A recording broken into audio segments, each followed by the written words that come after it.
saying, and a true one, that what is pleasing to the eye is bound to be pleasing to the appetite.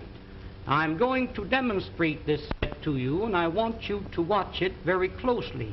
The first cutter that I'm going to show you, now this first one is known as the Parisian cutter. Wind it through the potato like a corkscrew. When the cutter appears on the opposite side, pull the cutter out. Place the handle in the center and twist it out. This is what they call a French curl. When you fry these, they come out like donuts, nice and brown. Serve them with your steaks or pot roast them. Unwind it, there's 2 curls out of the 1 potato. Tomorrow morning for breakfast, wind a little strip of bacon around the potato and serve them with bacon and eggs. They're delicious. Different colored vegetables, wind them together and you get the 2 colors. Here's a little trick cut. Split the curl halfway through the center. If you're making a shrimp salad and you happen to run short of shrimp, mix these in with the regular shrimp. Upon my word, you couldn't tell the difference until you start to eat 'em. Now the rest of the potato, you stuff it. We'll call this a little chicken. We'll call this here some hamburger. You might have a little meat that's been laying in the ice box for a few days. Chop the meat up fine, season it highly, stuff it into the center of the potato and bake them with the skins on. When they're done, cut them in 2. Serve them on the half shell just like that. Serve them in slices when company calls. The more company you have, the thinner you cut the slices. If your mother-in-law calls, give her a beak piece like that. Now the second tool in the set is known as the garnishing knife. Everything you cut with this must come out fancy. Watch this, please. You cut down, you turn the potato, and then you cut through the edge. First one way and then the other. Sweet potatoes cut like this, drop them into a little batter of pancake flour and fry them. When they're golden brown, sprinkle molasses on them. Serve them with strips of bacon for breakfast. Why, they're delicious. Here's beets, you pickle them, and carrots, you steam or cream them. In making the original French fried potato, cut them in thick slices. Put them one on top of each other. Cross-cut the slices, and you'll never eat a French fry any other way. The potatoes cut like this will not absorb the fat because they're garnished around. Pineapples cut for your pineapple and cheese salad, cut them the same way. Here is one, and this is a dandy. Cuts any thickness or any size. Open it for a thick slice, close to the top for a thin slice. Saratoga chips, you can make them for 3 or 4 pennies a pound. Just pull the blade towards you like this. If you want the slices thicker than this, open the blade, there's a thick slice. Shoestrings for your Friday fish dinner, cut them down like this. Chop them up for your vegetable soup. What this knife is really intended for is for cutting the cabbage. You know the old-fashioned board, how you rip and tear, sometimes nipping the ends off your fingers. Lay it flat and pull it lightly towards you over the cabbage. The weight of the knife across the cabbage is all that's necessary. Why, ladies, when you get slaw cut as fine as this, you'll certainly appreciate eating it. The crowning feature of the set is the cutter that I'm going to show you now. This is known as the Champeen vegetable mincing knife and noodle cutter. Now, when you want to make some real fine noodles at home, you roll the dough out like this. Dip this into a little flour so it doesn't stick to the dough, and as you roll it over the dough, that will cut the noodles in long strips, 10 at a time. Did you ever try to chop up a little nuts for cake? Well, I've seen ladies chop nuts and the nuts land up on the ceiling. Sometimes you chop the ends off your fingers. When you want to chop up a little nuts for cake, cooked meat, clams for chowder, soup greens to throw into your soup, making a little pepper or chicken hash is just a few strokes rolling it up and down. Why, here is without a doubt the meanest thing in the world to cut parsley. Put that in a grinder, you really grind it too fine. This machine, instead of crushing the parsley, cuts it quick, clean, and dry, leaving every bit of the juice and every bit of the flavor. Now, to clean this machine, you press the button. Rinse it out in a little water. When you're through using it, hang it up and let it dry. Here's one here that every lady should have in her home, known as the Parisian scoop. You lay it flat, once to the right, once to the left. When you scoop them out, you'll get a perfect round little ball. You can pot roast these, cut them out of cheese or cut them out of butter. When you're serving a fruit cocktail in the summertime, take your fresh cantaloupe, scoop them out like this, mix them with apples, pears, and watermelons, makes a delicious fruit cocktail served with a little cracked ice like you see here.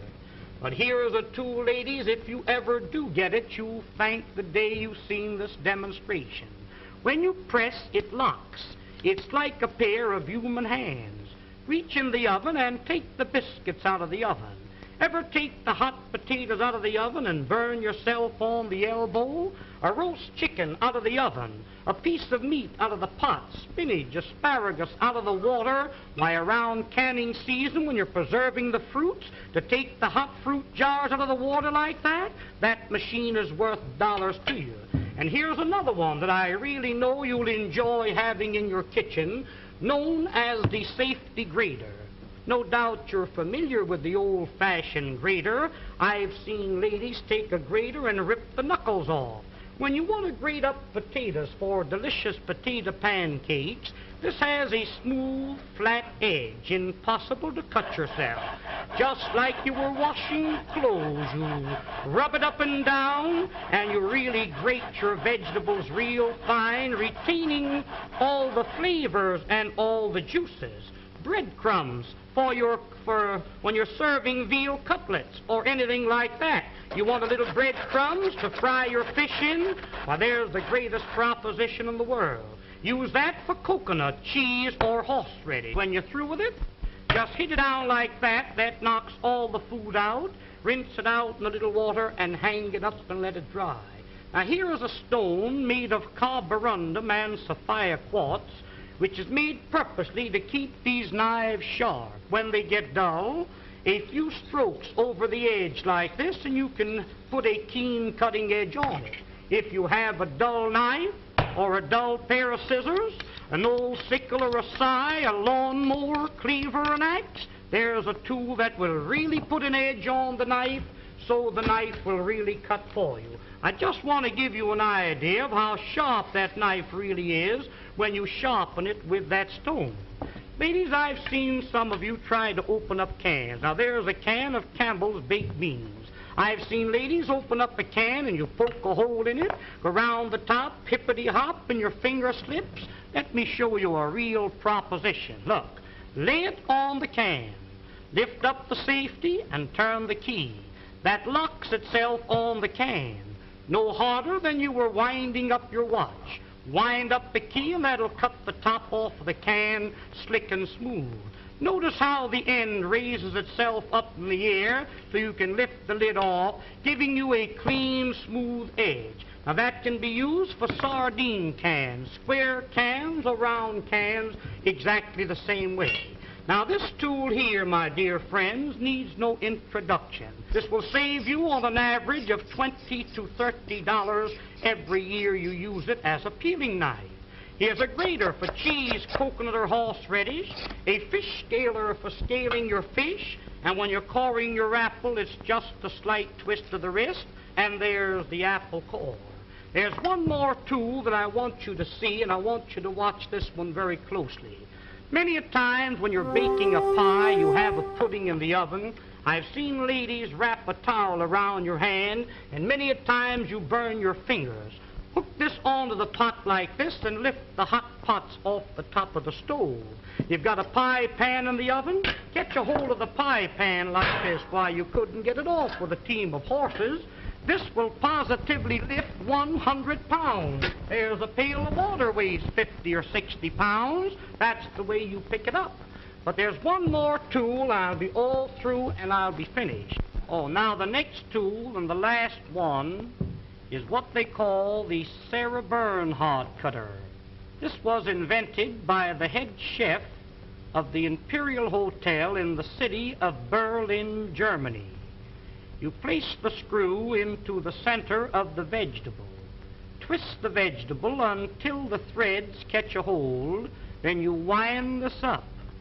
You keep winding until you utilize the whole potato. The faster you turn, the quicker the slices. Why, ladies, here's a machine for slicing onions. The first onion that you slice with this cutter, you'll bless the day you've got a hold of it. Every slice cut exactly the same thickness, every slice cut the same size. In making what they call a rosette, pull the vegetable out like this. Pin the ends together with a toothpick, drop that potato into the hot fat and fry it. That will come out like a donut, golden brown. If you're serving a nice fish dinner, a little parsley goes in the center with the fish all around it, makes a very appetizing dish. Did you ever try to slice onions with a knife? You know how you get one thick slice and one thin slice? Run the knife through the center. That will separate each slice individual. Almost like magic, there is every slice cut exactly the same thickness and the same size. Wouldn't you like to have a set like this in your kitchen? Why, of course you would. Now don't forget, attend this theater every week and receive this 12-piece fascinating...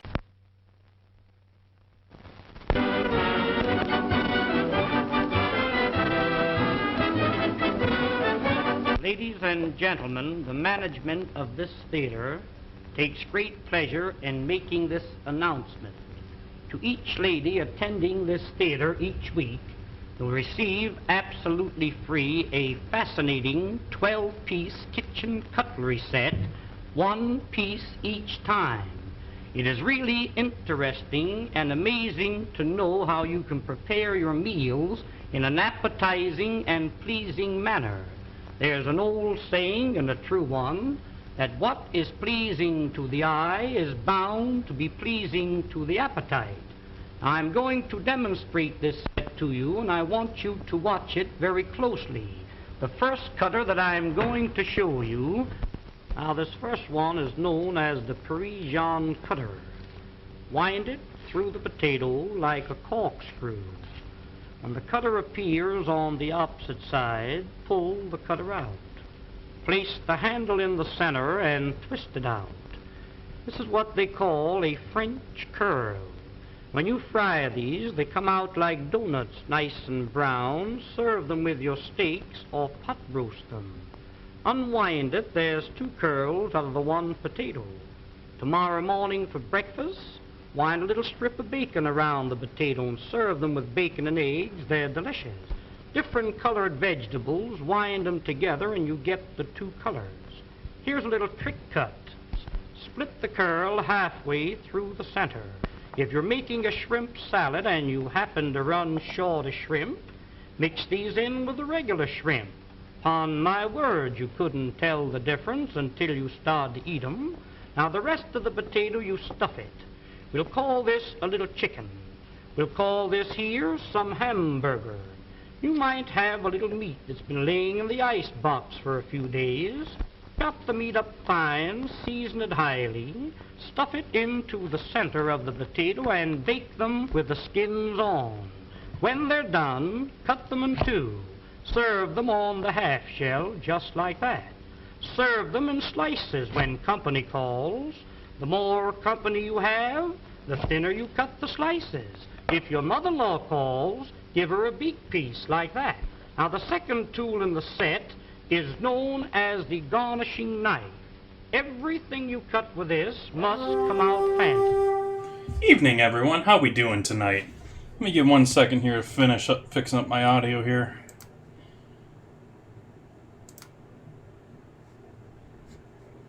Why you no worky? There we go. Okay. So tonight, we're going to be doing National Cocoa Night. So, cocoa. Going to be doing hot cocoa with some of the port that we had from earlier this week. Welcome in, drink gangs. Going to be doing chili tonight. Going to be doing sort of lighter, at least in color, turkey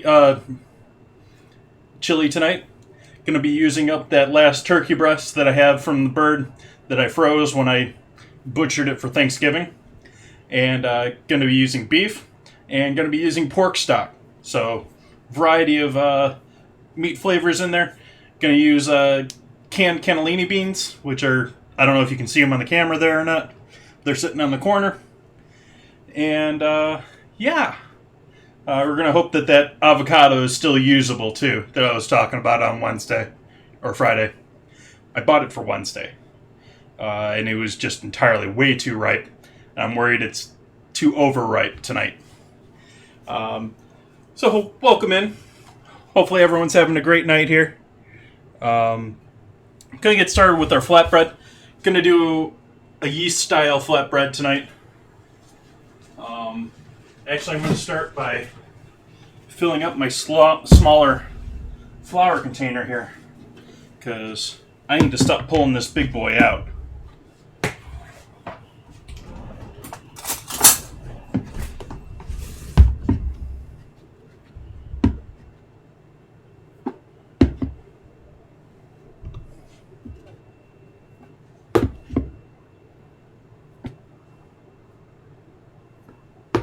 This is just regular AP flour.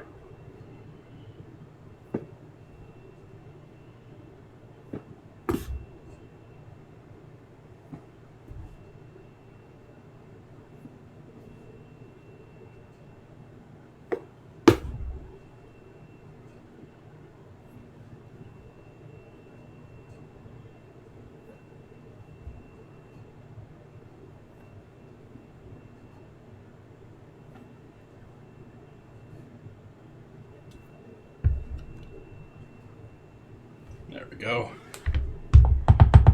Awesome. Yeah, I think so too. It's I haven't tried doing chili this way, but I have the turkey, so normally it's more of a beef steak and pork thing for me. But we'll see how it turns out.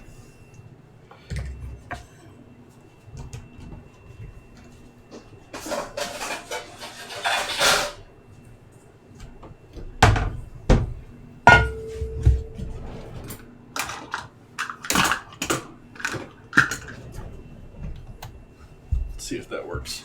Nope. There we go.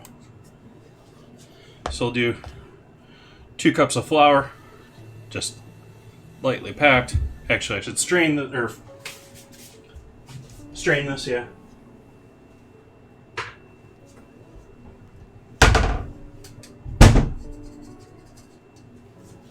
Dried, stuck on my screen there. Probably flour, because it's what I usually use it for. 2 cups of flour here.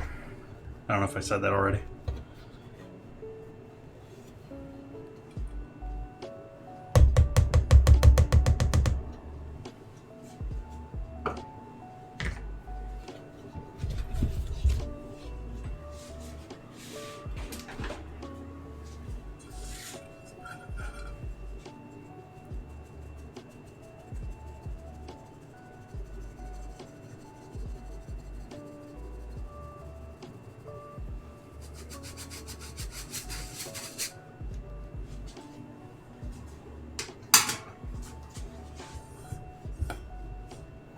It's mostly just to break up all those big clumps in it. Make sure that we don't have any clumps later on.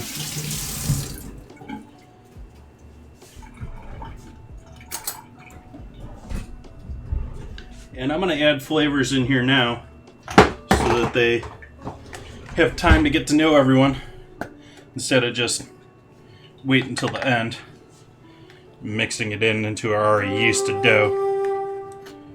So we got some This is the onion powder. I have onion and garlic, and they're nearly identical in look, and they're both solidifying on me. And so we got our onion. Do some garlic now.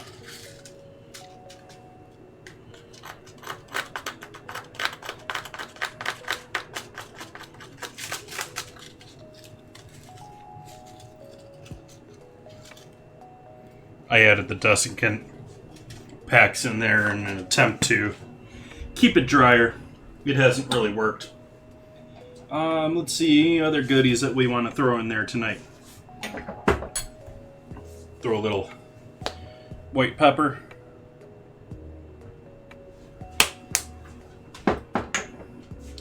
And do a pinch of cayenne too. Cayenne, I often say this, but cayenne in small amounts like that. I'm not a huge heat head, but small amounts like that will work like acid almost, because the heating effect in your mouth will cause you to salivate, and so it palate cleanses, and so it works much like acid in the same way sometimes in small amounts.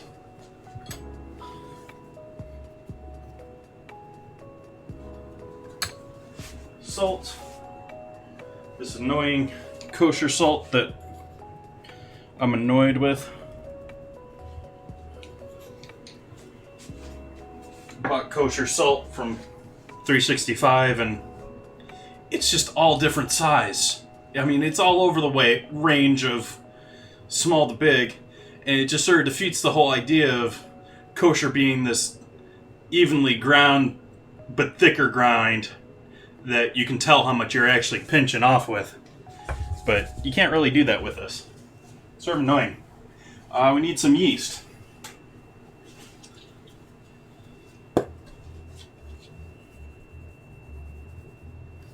I tend to go a little heavy with my yeast, especially since it's on the older side right now. And so, I mean, it'll live longer than 6 months, but you can really only trust it to be around for 6 months. This is actually, I think, pushing more like 9 months now. So, it's been around a minute.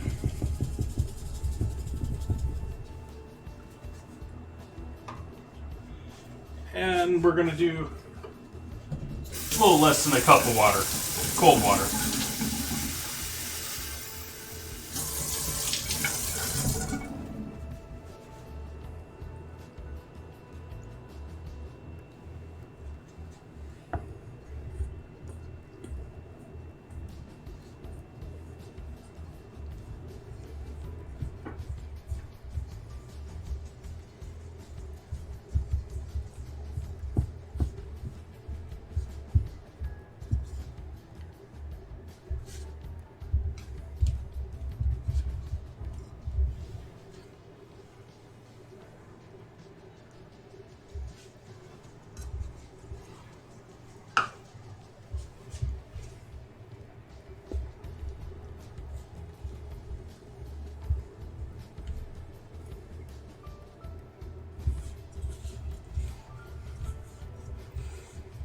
Oh, I forgot my herbs and good stuff. Let's throw some green onion in here.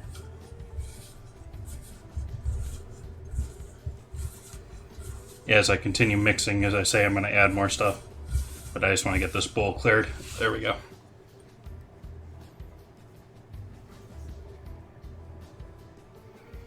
I didn't do the Parmesan that I promised you guys in this either. So we'll do both of those.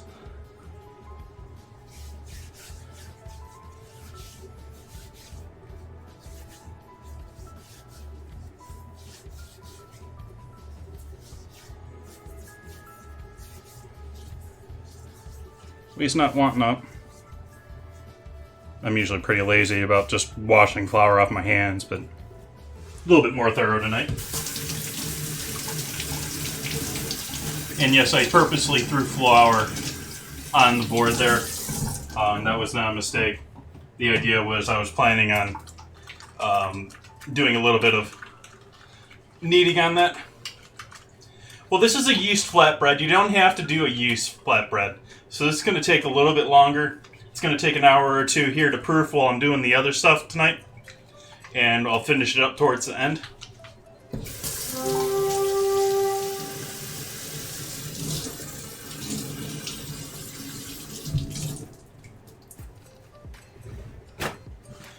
But you can make it just essentially like a tortilla. Tortillas are essentially nothing but fat and flour and just a little bit of water until they come all together, rested for maybe 20 minutes, and then rolled out and cooked. We're adding the yeast in there. That means it's going to have to take time to proof. So let's see here, green onion. We're just going to use 1 or 2 of these guys. The rest we'll save for dinner later.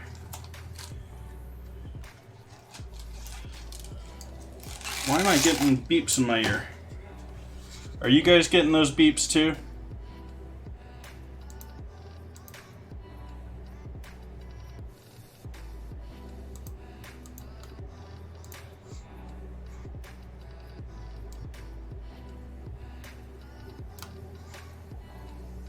Weird. Sounds a little bit like something's... It's not the normal Windows sound, but it's close to the Windows sound of something disconnecting and reconnecting.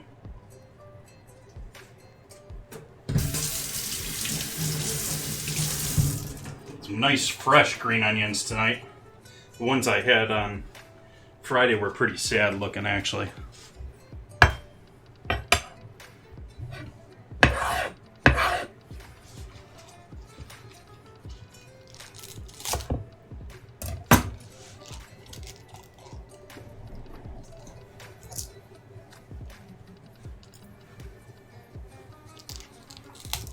But thank you. If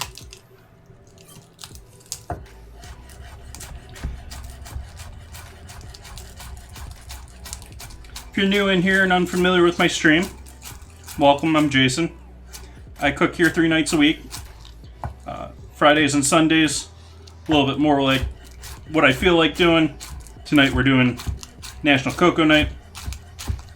You can find lists of dates up until the end of the year there with what I'm planning down in the About section. You can also find info about Sparks, or not Sparks. Damn it, I'm not a mixer anymore. Sprinkles, which are my in-chat currency.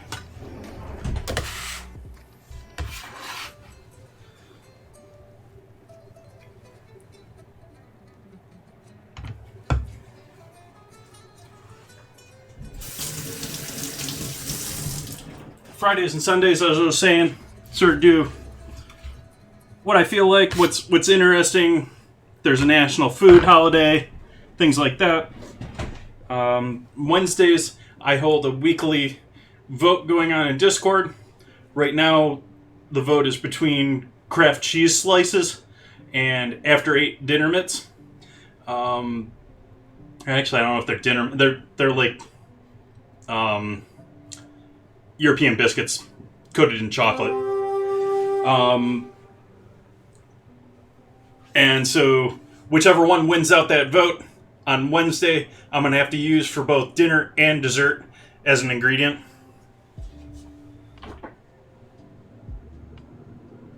Yeah, they're persistent little things. Green onions are pretty easy to grow. I don't really have the room to grow enough of them. Or keep them perpetually going. What all am I grabbing here? I think I was going for oregano. Oh, it's Zatar, not oregano.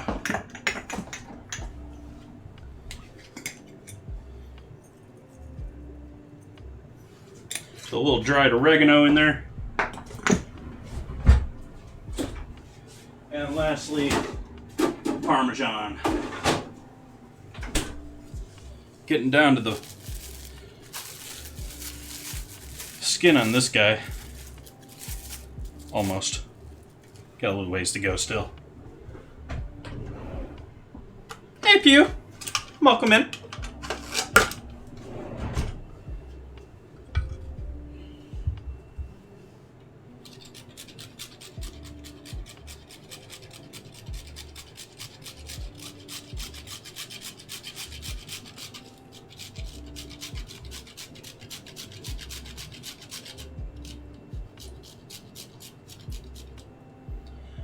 I didn't see. I noticed your Twitter post, obviously, Pew. But I didn't see. Is that going to be like? What are you using to do that?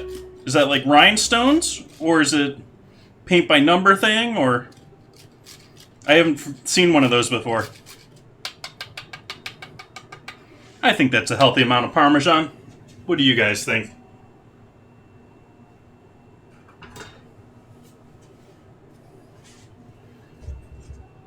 More?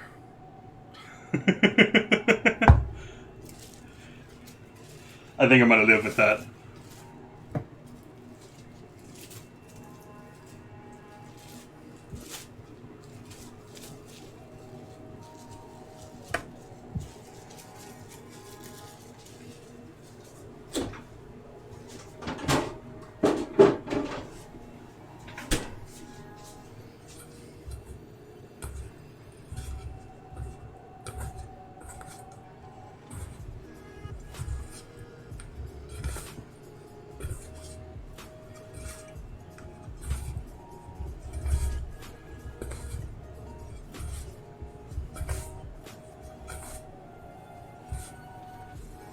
Okay. Now we're going to switch this to the board here. If you got yourself a stand mixer, which I do not, you can just mix this up in your stand mixer for a couple minutes, especially if you got a dough hook. Get it nice and smooth.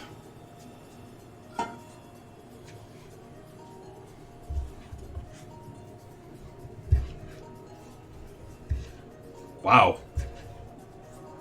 Was that like 18 by 20 or something like that? No, you're you're not gonna know inches.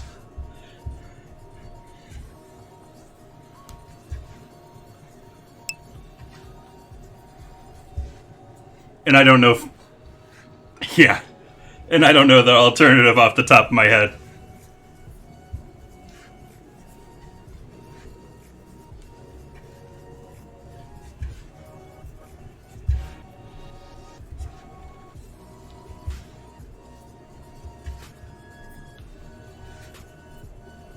Well, a little bit more moisture here.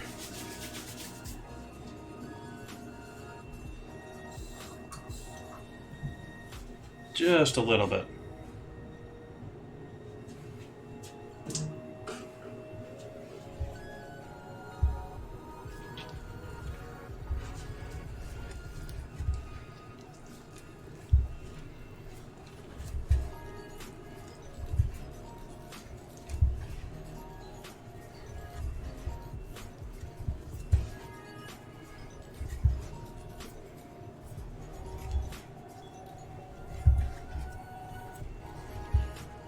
$19 by $27, okay.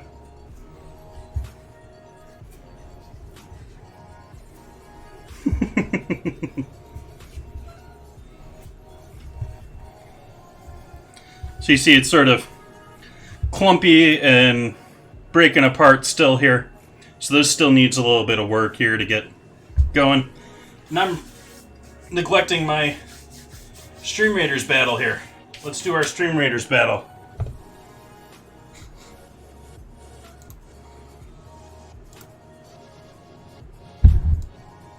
It's the start of a yeasted flatbread. Wow, words. So this is going to be flatbread by the end of the night, but it's going to have to proof, and I'll roll it out.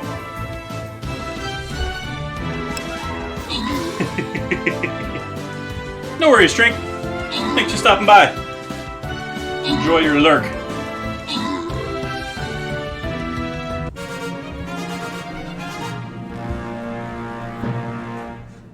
Victory.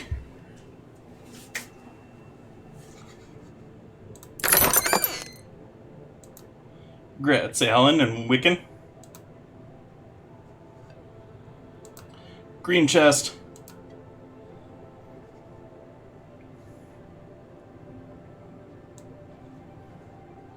Start the same place again, basically. And a little bit higher. And again, we'll block out that area there. I block out this area here because if you put characters in here, which you can. I'm not gonna... What am I gonna do? Kick you out of my channel? I'm not gonna do that. Why are you flickering light? I saw that. They're just gonna stand there. And so if you put your characters here in the blue or blue-green or it's blue area, they'll go out after the other stuff rather than just sit there. But yeah, that was sort of boring race, but that's sort of, I mean, Mercedes was basically done, and they absolutely turned their engines down for today. And it was the end of the year. I mean, a lot of the stuff going with the end of the year. But the major thing that's probably making that course so boring is it was so hard to pass.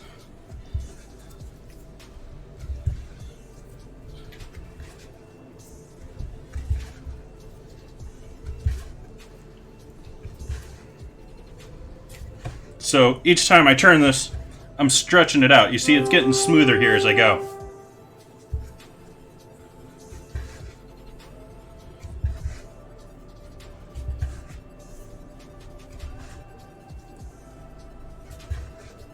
Feel sorry for Perez. I mean, I've said that several times now, but he's the one that saved that team from completely going under. And only to have them kick him out for having done so that the new owner can keep his son playing. Which...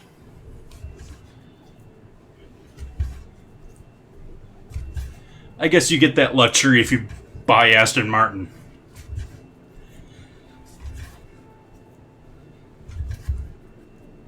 Oh yeah.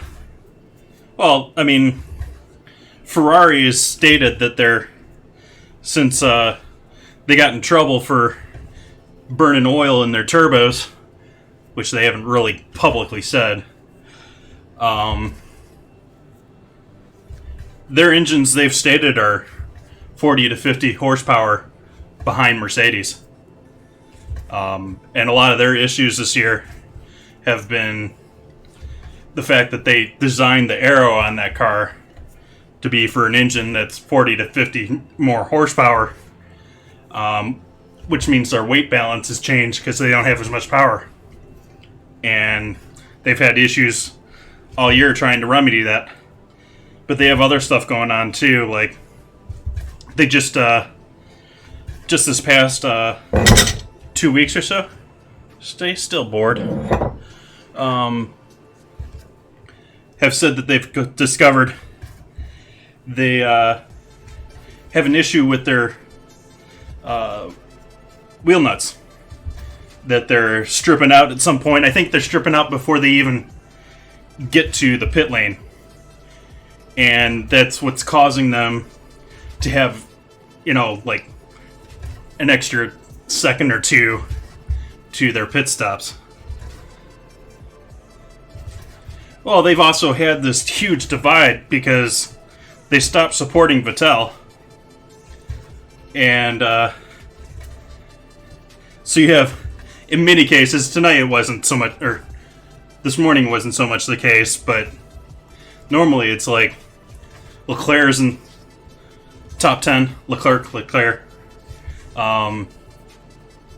and Vettel's lucky to break 15.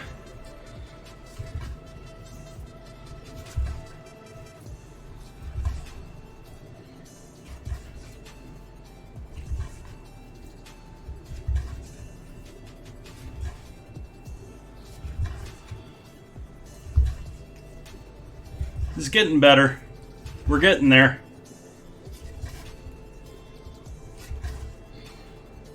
You mean Schumacher Jr.? How he's going to do? He's going to be in a Haas. I mean, he could be the best driver in the world, but it's a Haas. The Haas, with their current plan, is never going to be up to Ferrari standards. So they're always going to be a year or two behind Ferrari. So unless he's going to come out and do not only better than Ferrari, but better than Ferrari at the middle pack.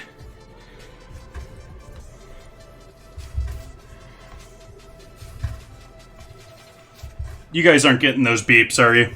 That's just in my ear, right? I've already asked that once, but it just happened twice in a row real quickly there.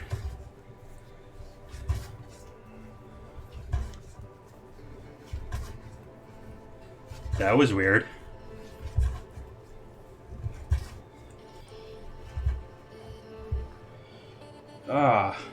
Maybe we're out of power?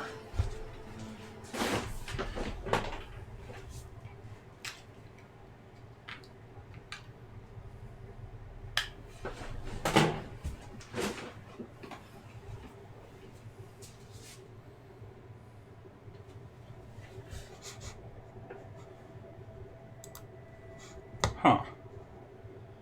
We're still playing music, but I'm not getting it in my ear now.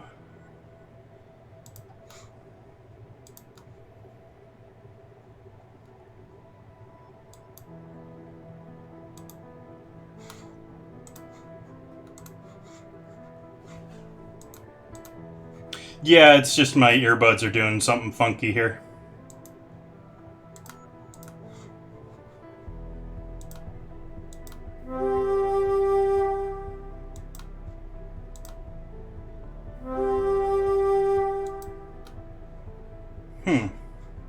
Wonder if it's my Bluetooth setting.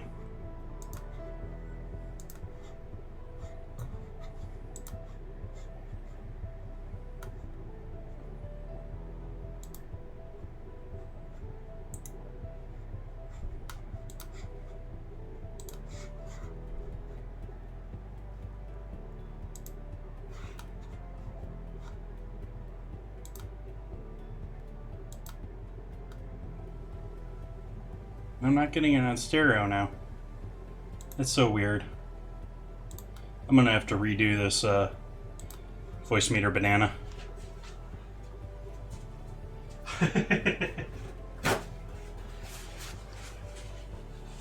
Just change their name then, since they're primarily American and Italian.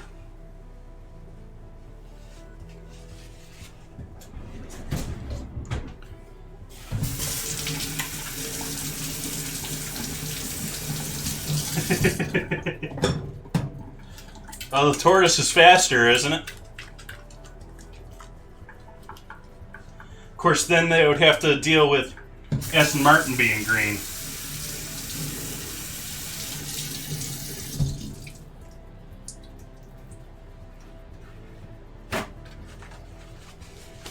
Welcome back, Drink.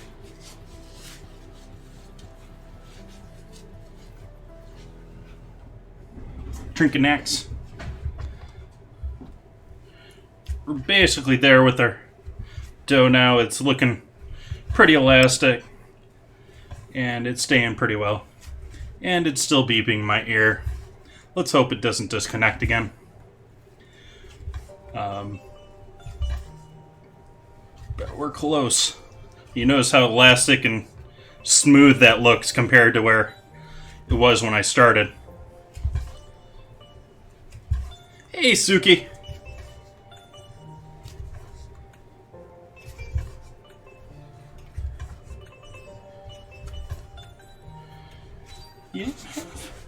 I don't have a greeting for you already? Let's see here.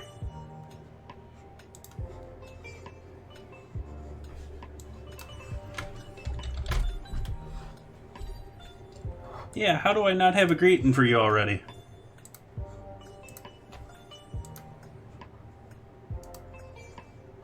We'll fix that right now.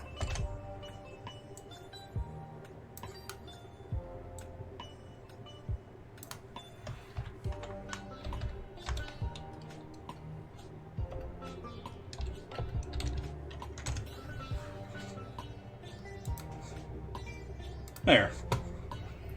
I went through and tried to add welcome commands to everyone's been here an hour or two. Surprised I somehow missed you, Suki.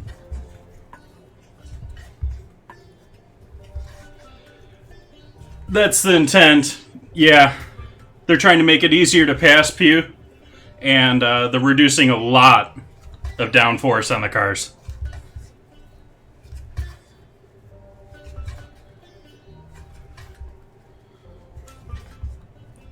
The floors are...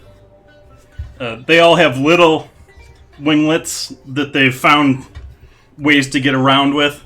But the floors are from, like, mid-car back are flat.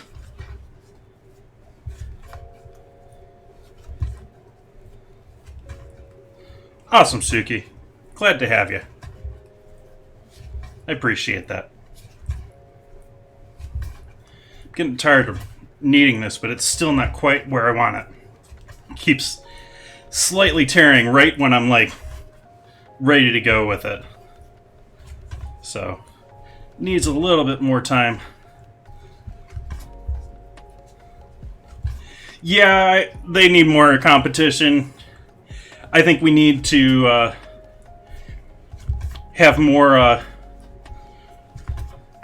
actual teams building engines instead of this 3 or 4 manufacturers for 20 teams. Next, after the dough, we're going to get started on our chili. We'll get the chili started, get that simmering, and then I'll get into the hot chocolate. Which, hot chocolate is going to be the picture of the evening. It's going to be the pretty one. Chili is just chili.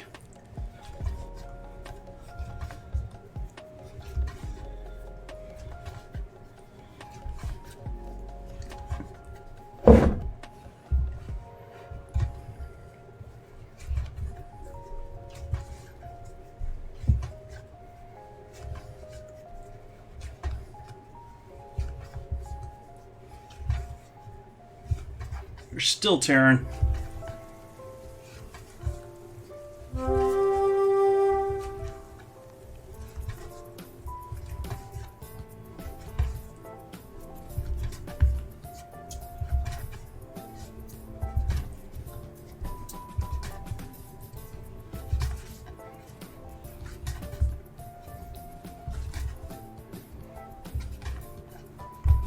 Okay. So we got our dough of nice elastic dough there. Our ball of dough. And continue mixing on this a little bit. Pinch this bottom. And give it a little bit of a spin on the board. I'm not going to completely smooth it. But a little bit flatter bottom. Put that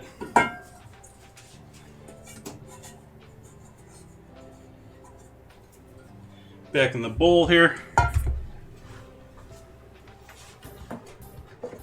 And we'll just set this to hang out for a little while. I need to scrape off the board first.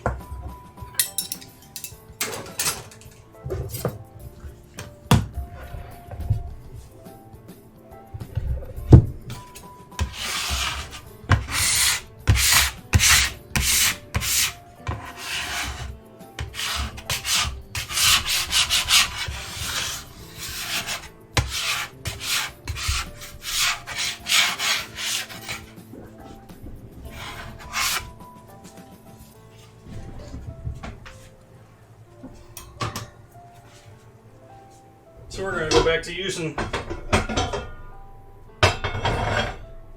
my new cast iron here. We're going to get that going nice and warm.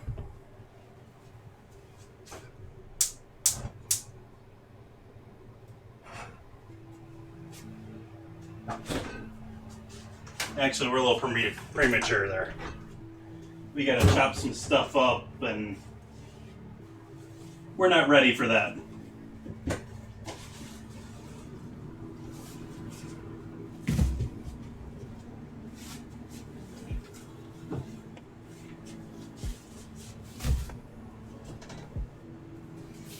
What else am I missing for this? Oh,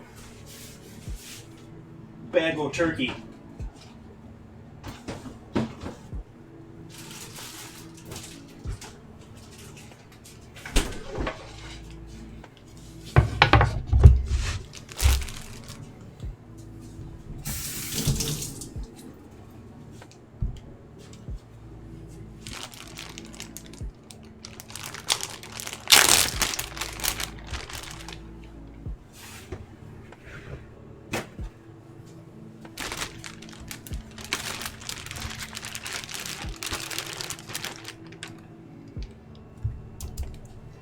It's got a whole turkey breast there, including the tenderloin.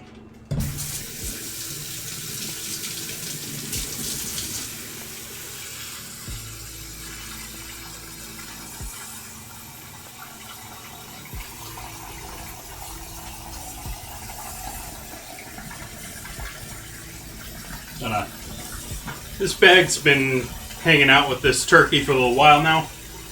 I'm going to rinse this out so that even though it's Sunday and my trash goes out on Tuesday, I just don't want it to smell.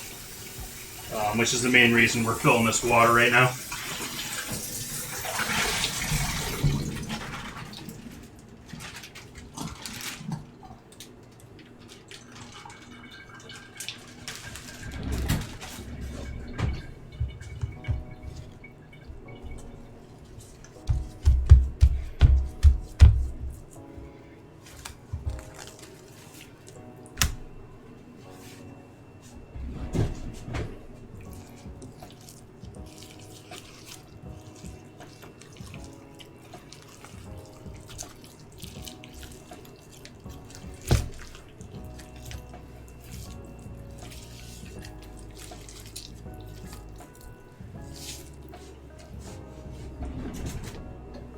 And then I throw the fat in there. So I'm going to have to get rid of that now. I'm just going to cube this up.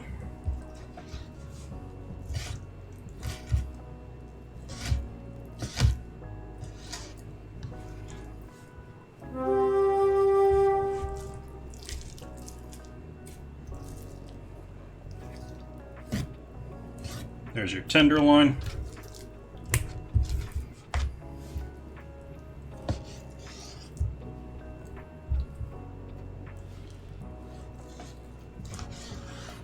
Though in the tenderloin here on the turkey, you have a considerable amount more sinew. Well, it's actually about the same amount, but it's a bigger bird, so there's more of it to deal with. Even with chicken these days, I like to strip out that sort of sinew in the center of the... I don't know what the proper term for that piece of the meat is, but...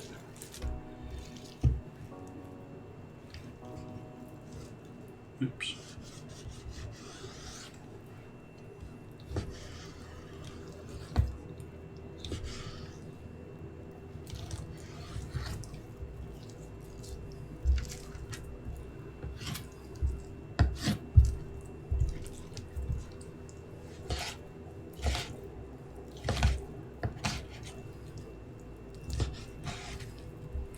As usual, using this sort of soup roll here. These are all going to shrink up and get smaller, but we want them all to be small enough that once they shrink up and tighten up, they'll fit on a spoon. It's a little bit large, but...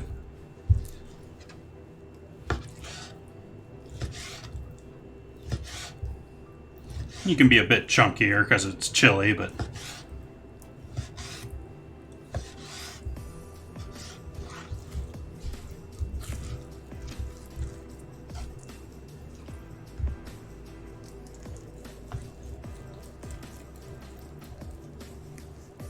Always be careful cutting towards your hand. In fact, the general rule should be to just never cut towards yourself, like I just did there.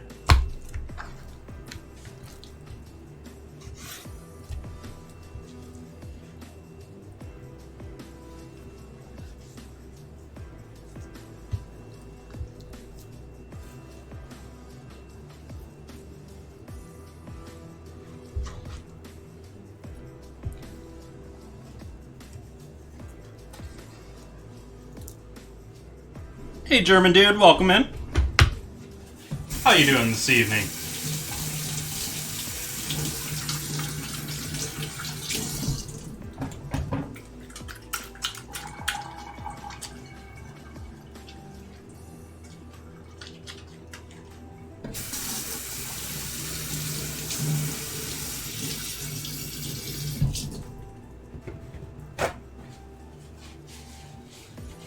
Next to never.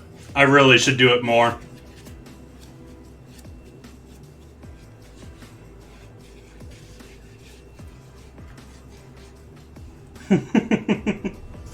Yeah, I always wonder about that because unless you're someone that's like rating them and has the equipment, how do you actually tell that your monitors are properly calibrated when you're at home?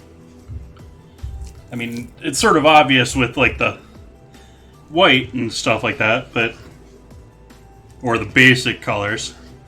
But if they're slightly off or slightly darker or whatever, it's sort of hard to figure out.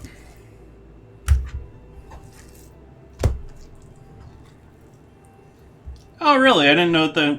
Well, I knew they existed for people rating them, but I didn't know they were that prevalent that you can rent them. But that, I guess that makes sense for audio video conferences and all that sort of stuff. Stay still.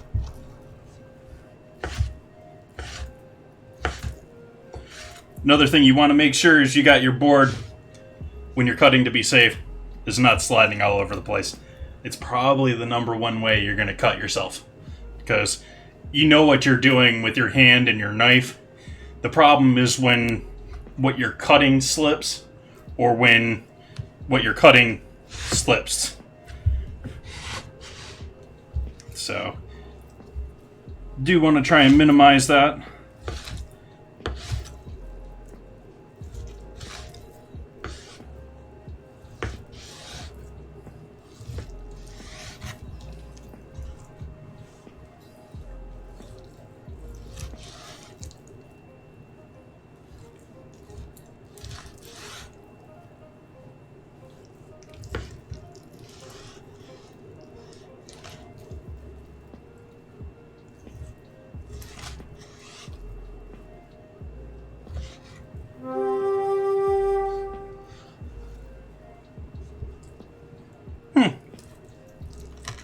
Of course, that's like half the price of a cheap monitor these days.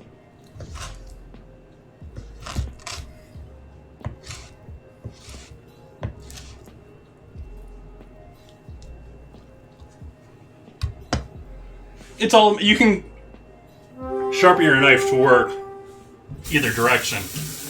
When you sharpen a knife, it's really obvious when you do like a rough grind on something, but you get those like grain marks going in the way that you're cutting because the individual grains or whatever you're using to grind are creating individual scratches. You can do that with your even 2,000, 6,000 stones. When you're grinding them in the same direction, it's going to create those like grains in your metal, and it's going to aid you cutting in a certain direction. So it could be whoever sharpened your knives has sharpened them so that they're coming back this way, sort of like a lot of the marks on mine are. All the times that I screwed up and scratched it all up learning how to sharpen.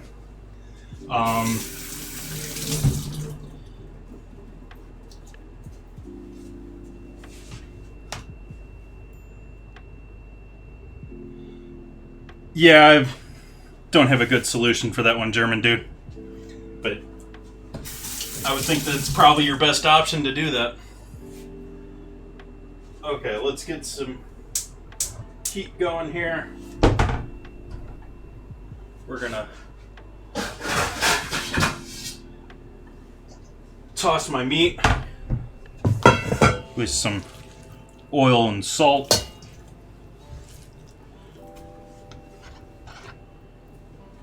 Move this off of here so we don't have to worry about cross-contamination.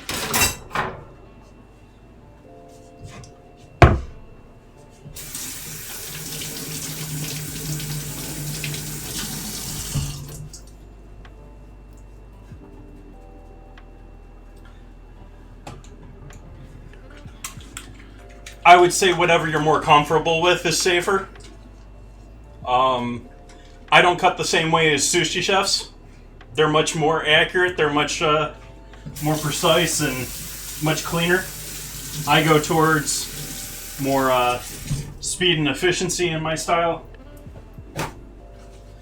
So, I mean, it's a lot of your own opinion and the way you want it to use it.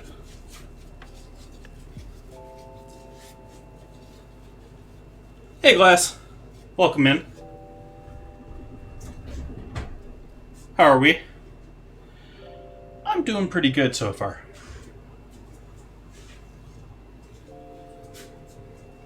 So we put a heat on over here, yeah.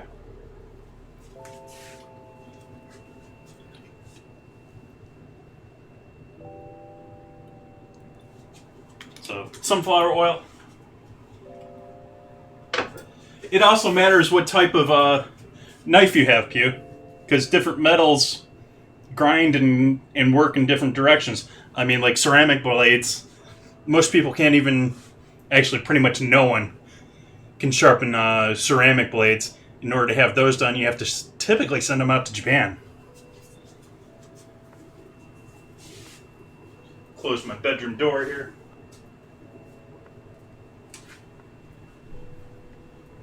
Don't want any smoke alarms going off from our smoking pan over here.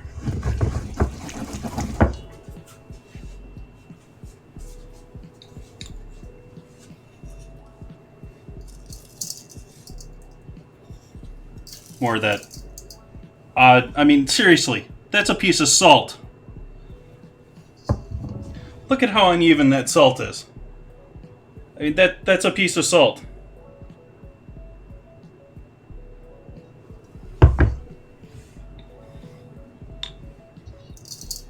It's like half table sauce, half table salt, and half bigger than kosher. Yeah, it's all over the place in its size. Very unhappy with this.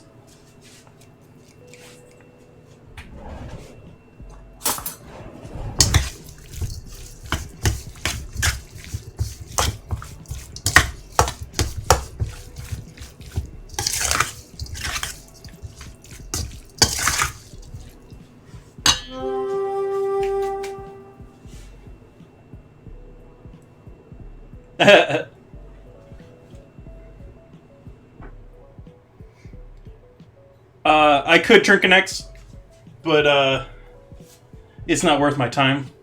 I'm just going to use up the box and go back to a brand that I trust.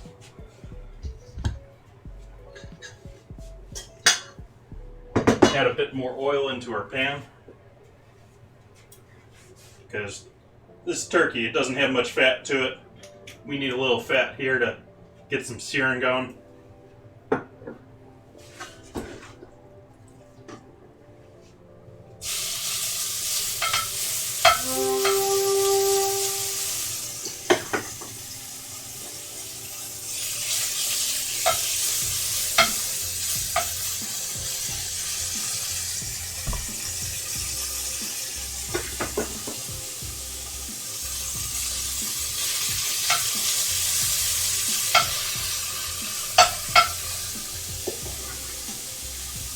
Quite honest with you right now, this smells like McDonald's fries to me. Straight up. That's like a pan of McDonald's fries to me right now. Ooh, battle.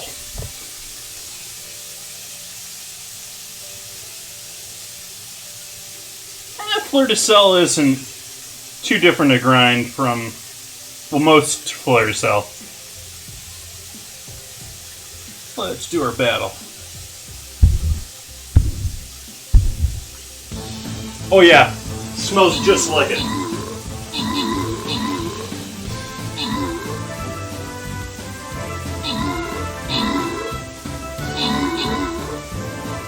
$11 versus 21. You think we got this, guys?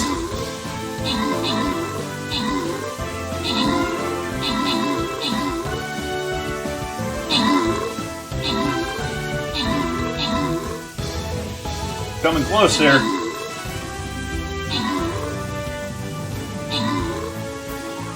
Oh yeah, I'm not a big fan of anything McDonald's. But that's exactly what it smells like.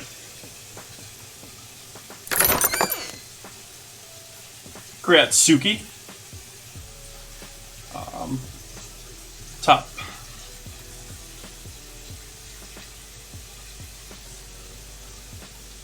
And same as before. We'll do that. And do that.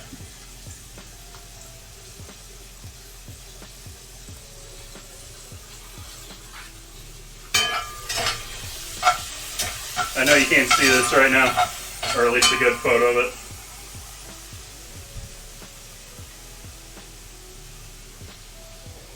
It's cooking way too slow.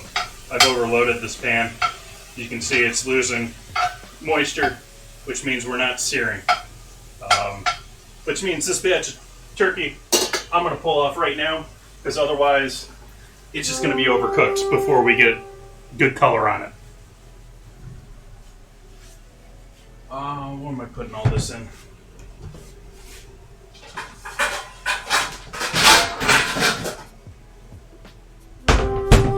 So we'll pull this off to the side and throw our half-cooked turkey in there.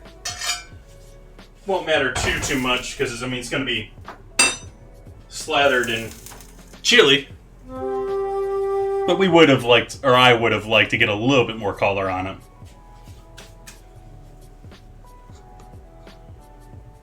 Once had a friend in the UK. My house was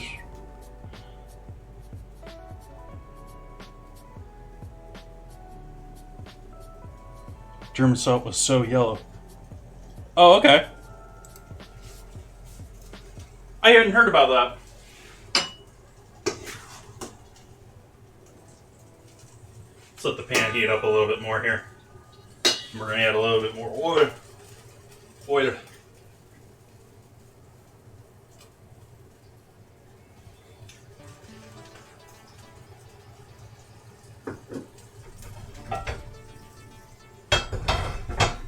Feels good.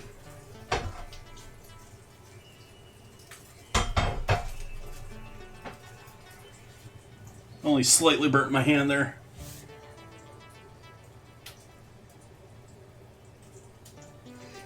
Yeah, you can get all sorts of different colors with salt. Although anything you're buying commercially salt, well, I don't want to say that internationally, but at least here in the States, any commercial salt you're buying is going to be 99.9% sodium. It's that 0.1% that's got all these different minerals and other things that are going to give you your difference in color and your flavor.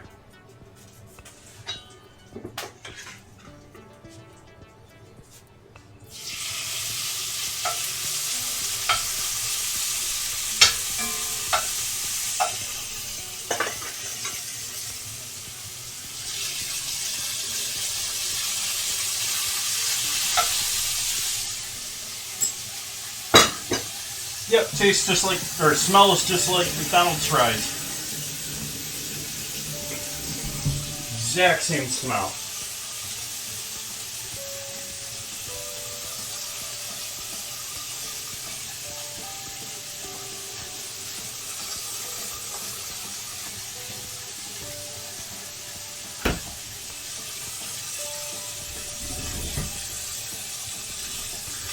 Iodize is pretty, common here too, but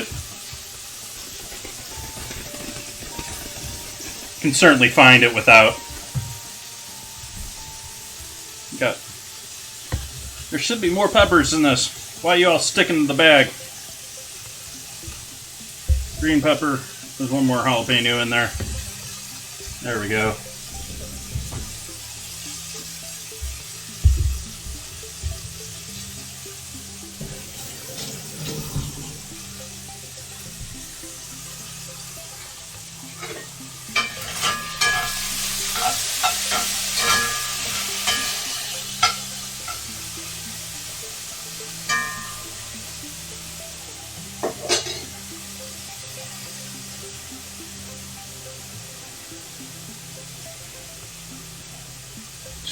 this back up in the corner there so you guys can see if that slowly rises.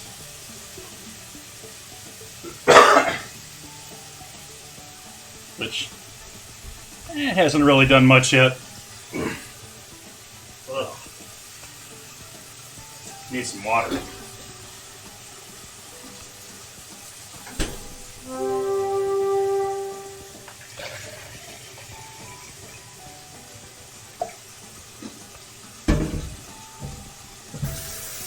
I was using table salt a week or two ago before I bought this junk salt. Which, yeah, that wasn't worth whatever the cost difference was to me. I mean, salt's typically like $3 a pound, or $3 or $1 a pound. $3 for a 3-pound box is what I'm thinking.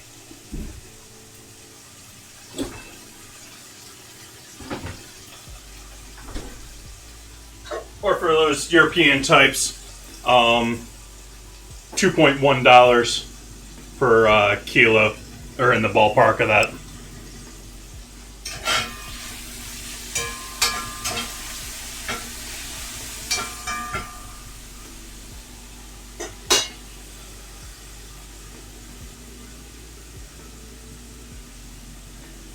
Yeah, unless you're getting large blocks of Himalayan sea salt, it's not worth your time. I got a nice little Himalayan sea salt block back here that I can use for grilling or throwing in the oven.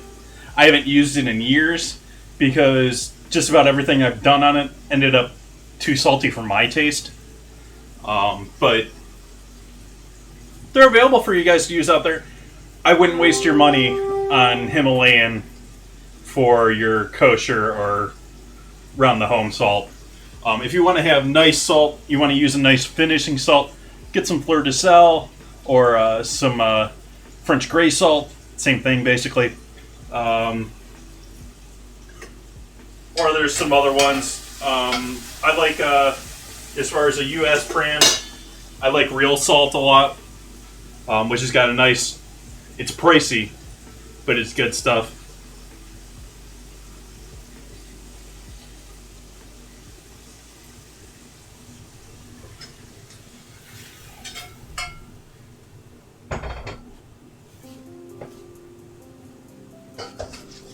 We got our first 2 batches of turkey there.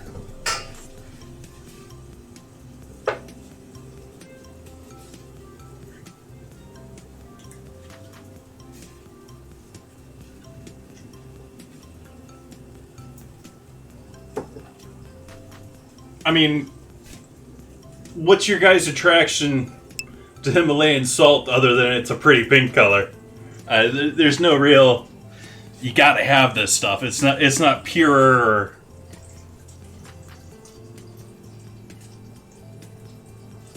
Yeah, it's a good finishing salt. At the price that fleur de sel or something like that is, you obviously don't want to use it for your generic salt. And actually, I'll buy even cheaper salts for like throwing in water or something like that. If I'm doing pasta or... That's when you break out the iodized salt.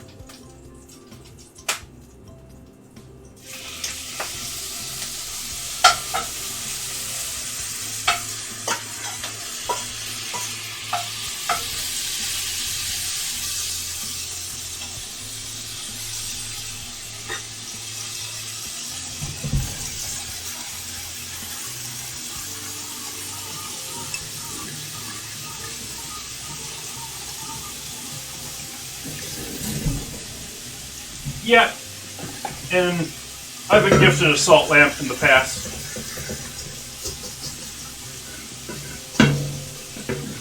Don't know that I necessarily believe in the whole healthy ions mentality there, but to each their own. There's no real disproving science that I can think of or have read, but there's not a whole lot proving it either.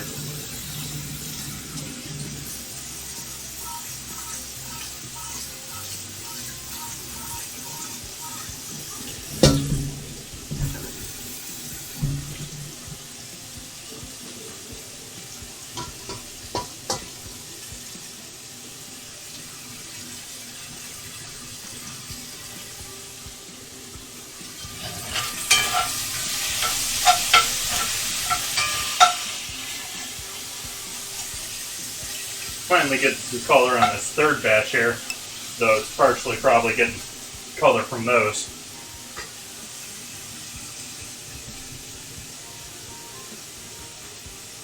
Maybe you. Yeah, that's absolutely true. I mean, there's a lot of science that says that people believe placebos. Let's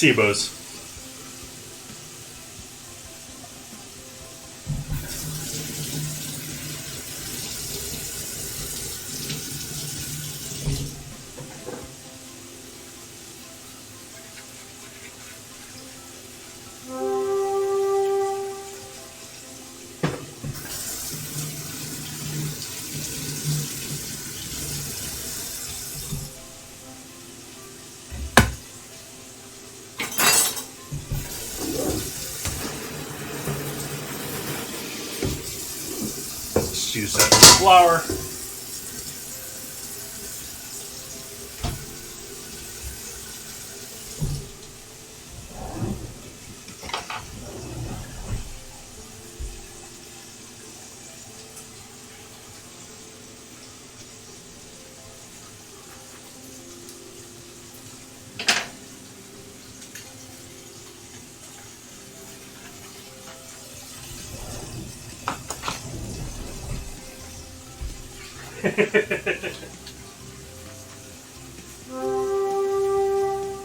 I've now gotten two things dirty getting this bag of, or container of beef opened up.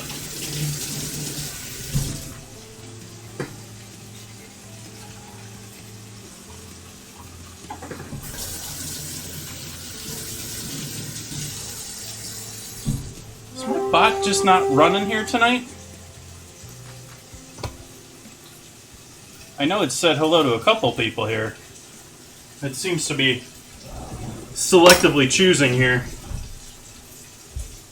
So we'll give that a refresh here.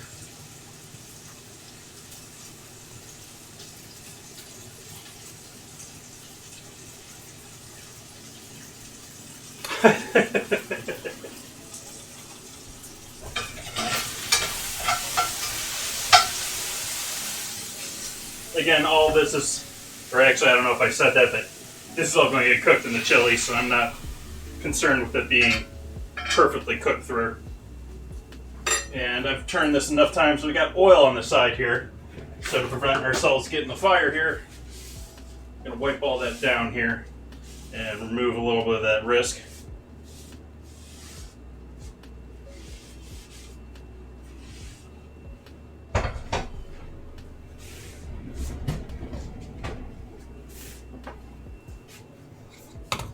There we go. It seemed to have woken up now.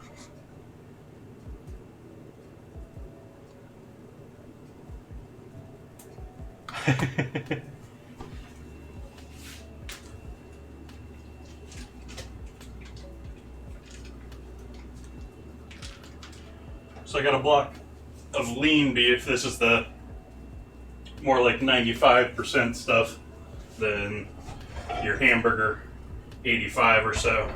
And throw a little bit more oil in there again.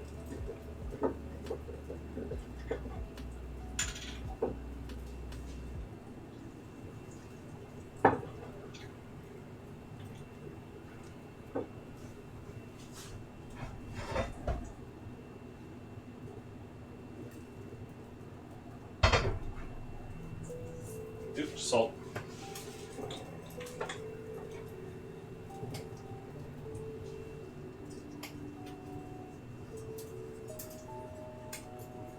Give you another shot at that wonderful grind they have going there.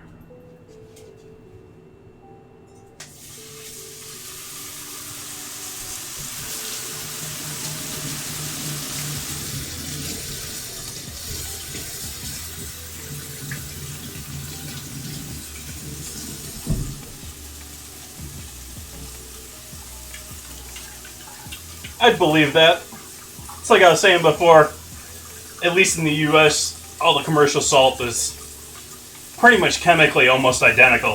It's the really small parts of it that influence the slight flavor differences. And actually, even more than impurities and stuff like that, the grind of your salt is actually going to affect how it hits your palate. Like, table salt is designed to be on the surface of something. When you put chunks of salt or finishing salt on that, you're trying to have a very specific amount of it, and the larger pieces of it are going to sit on your tongue longer and have a greater effect.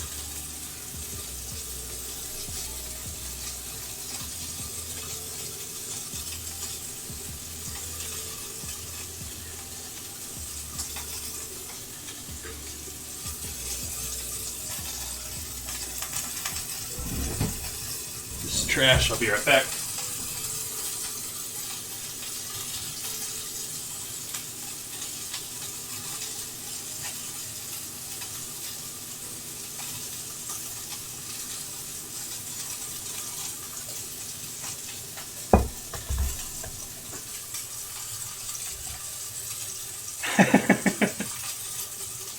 I'm glad you're learning.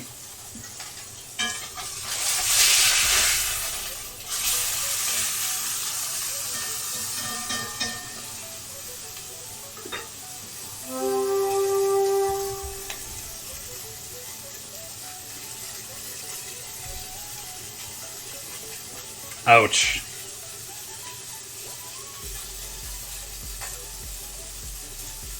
Well, it's like we were saying before, placebos. You believe something, brain's a powerful thing.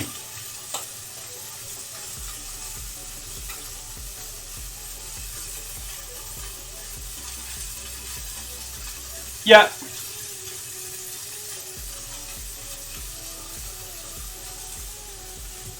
I'm going to switch to this guy so that it's not as loud clanging against the pan for you guys.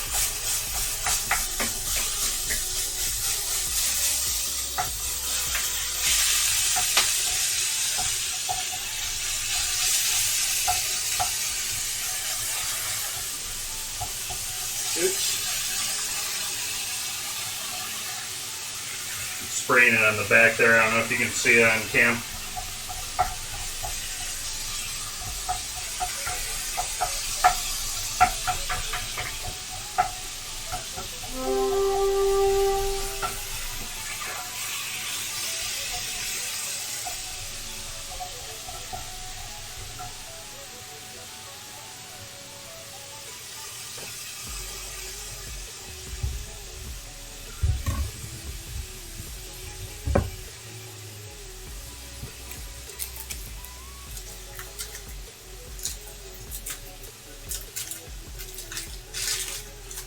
Interesting. Now it gave you a shout out, or now it gave you a shout out in chat, but it didn't give you a shout out visually. Maybe I need to put a pause in there.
that up.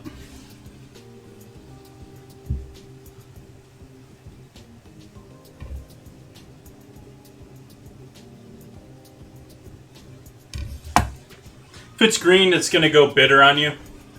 And so, when you cook it, if you're going raw with whatever you're doing it with, it's like in a salad or something like that, you're probably fine.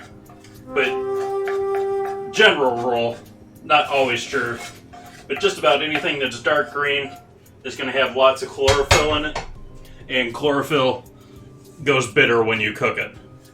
So you don't want to cook greens unless you're like braising greens, like you're going to cook them like southern style with a ton of pork and just break them down until they're like navy green or army green and completely broken down. You really want to not cook your dark greens very much.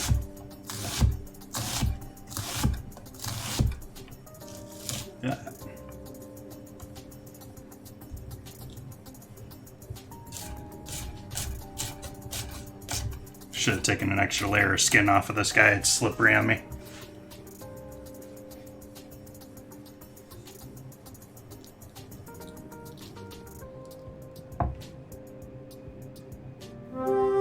Ouch.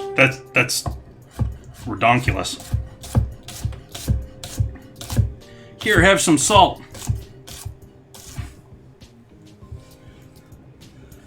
It's like there's a...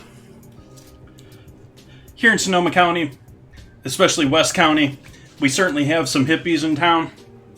And I got in an argument on an online forum with a lady at one point who was convinced that while I'm certain Monsanto's work and glyphosate is not exactly great for people, this woman was convinced that her dog was poisoned and was dying from the stuff.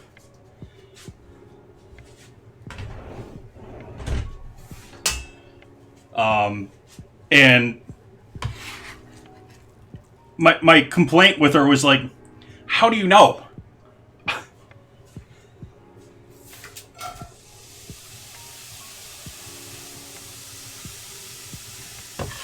I mean, it's natural for even us to be removing certain amounts of it from our body. So if you're just checking their waste, it's not going to tell you inaccurate.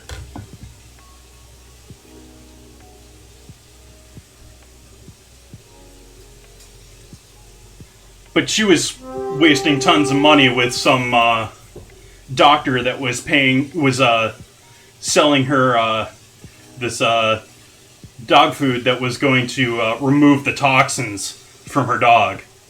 And it's like,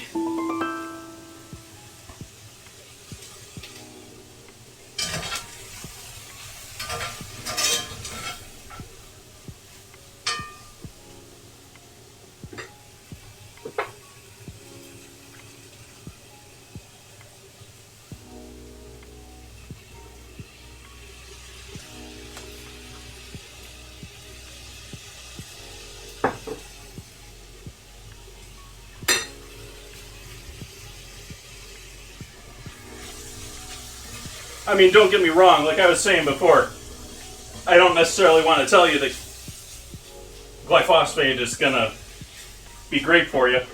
There's a lot of people that think it's unhealthy for you, and I'm sort of inclined to agree with some of them.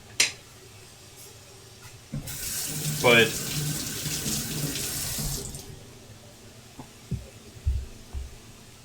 to say that you know your dog is poisoned by it and you're buying special feed for it because of it, eesh.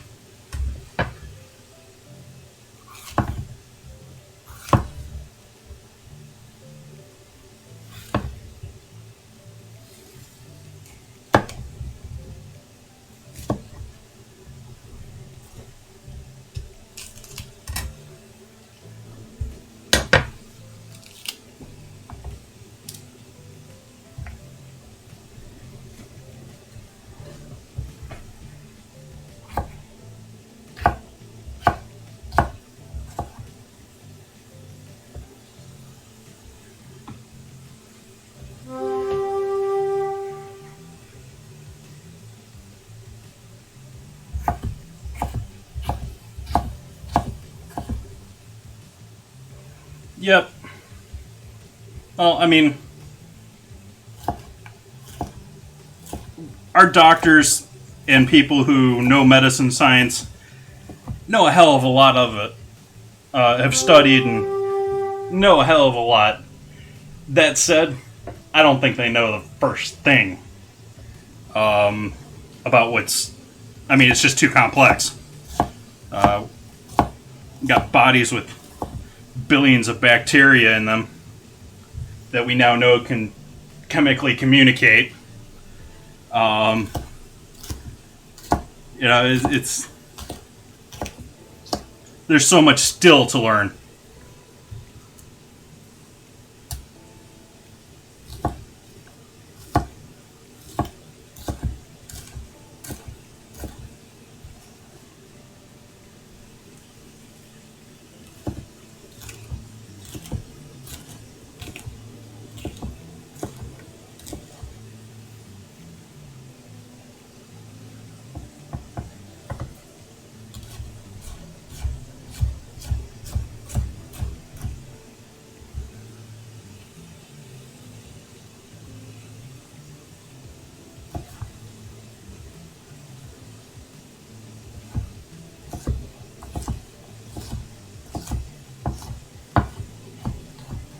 But speaking of dogs, and if you're still lurking around there, BU, hopefully your little pup's doing alright.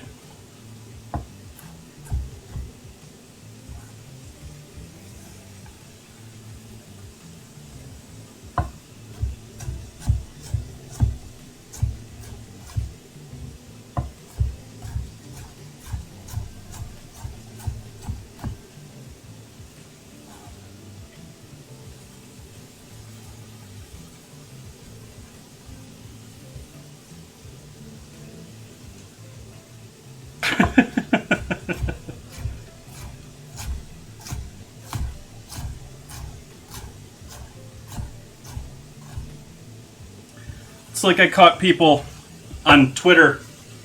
That's good, BU.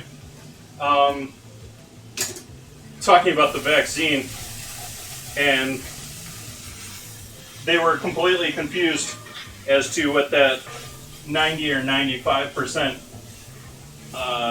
effectiveness was. The thread was going, and there was a couple dozen people in it that were all like, well, it's only 95% effective. It's only 90% effective, without realizing that it's not 95 or 90% of people. It's 95 to 90% or 90 to 95% of the infections. And so, I mean, the FDA was hoping for something better than like 50%. 90 or 95% means, it's one shot and you're done. If it was down 50% or something like that, you would need, like the flu, you would need boosters regularly. And so, if people were, celebrating that, it's not because they're trying to steal money from us. They're not trying to create a drug that we have to go back and get 50 times. It's one and done.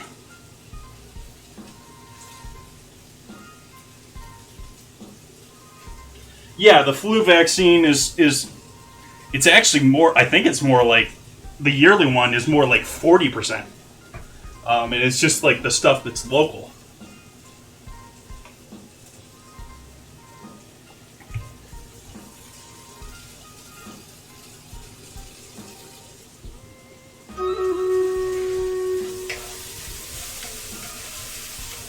I'm not gonna...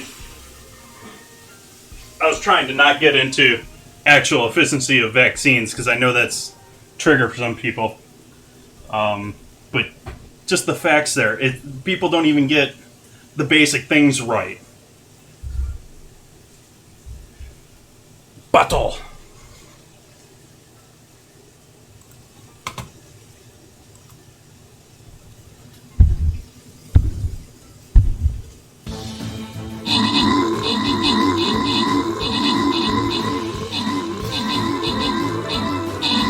$18 versus $40.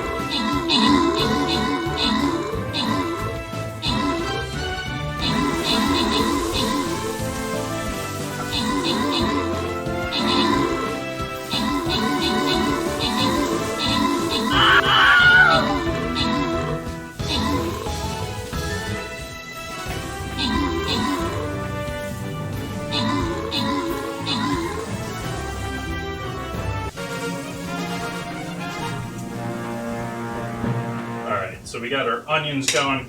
Let's add our pepper in. Victory. Forgot about the battle. Turned around and forgot about it. Suki with the win. The scrolls. Congrats.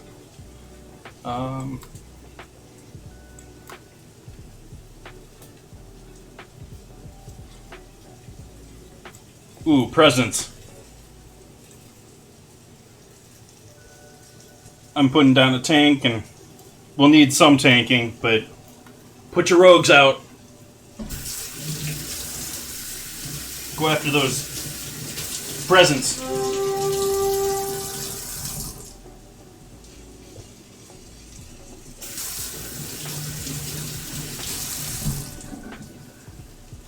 Ouch. So I'm going to add the green onion into the stove here now. Or into the pan.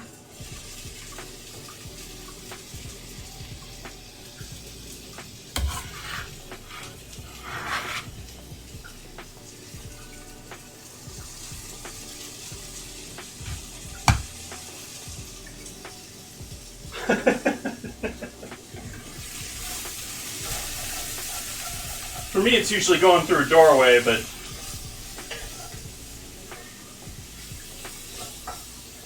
very much true.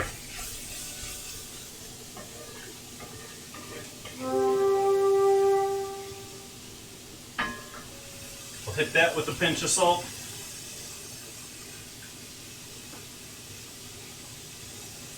So uneven.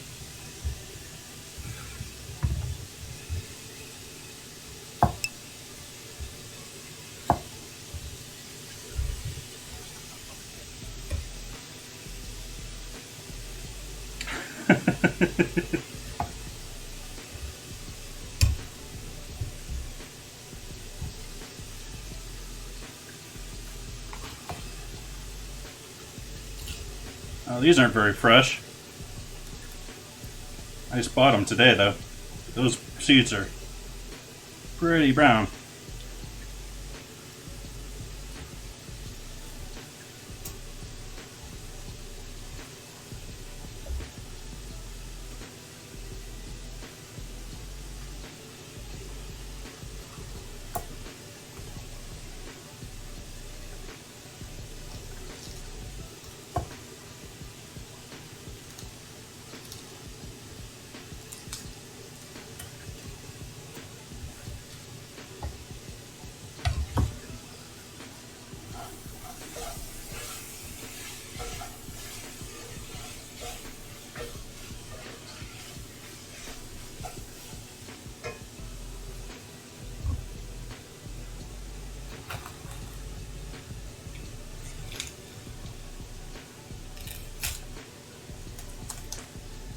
This guy is much fresher than the other two.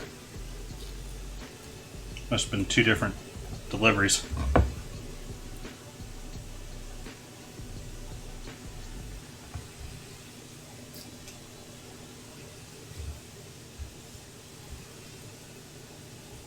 Sounding sort of sus there, German.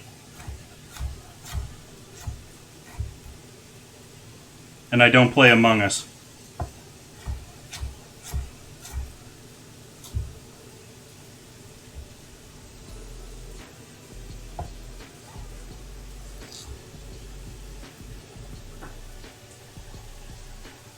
Nice. What type of ramen? What's your choice? You one of the types that has all the usual stuff around and it's just throwing it together, or you more of an instant ramen type, or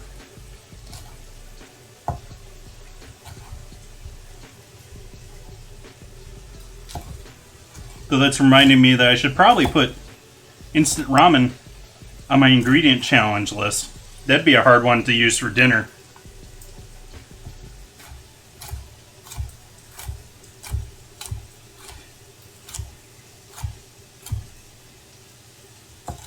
As it is, my current one with Kraft cheese and After 8, I don't know if I'm going to be able to get the After 8 dents or mince by Wednesday. I was looking into ordering it before the stream, but I didn't get into it. I didn't have enough time.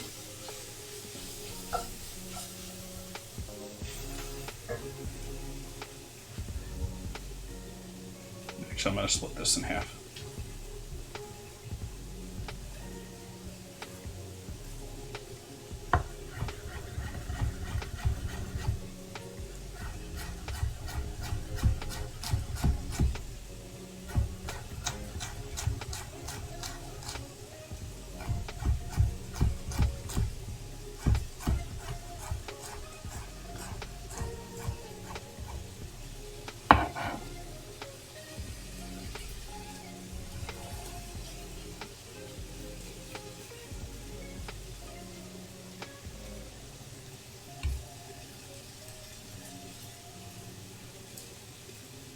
Nice, Drunken.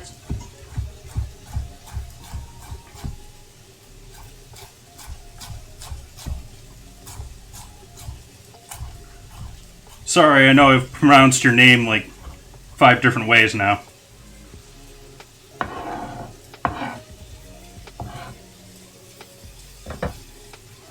Yeah, I actually bought some spring rolls wrappers the other day. I should use those up. But they were the thin rice paper ones. I wasn't expecting that. So they didn't turn out the way I wanted for my meal.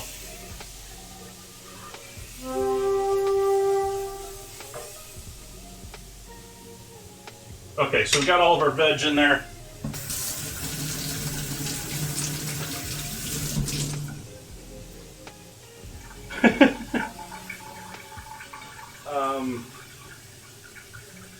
Now our umami. So we're going to add, much like the other night, we're going to throw some Vegemite and some tomato paste in here. Let's start with the tomato paste tonight.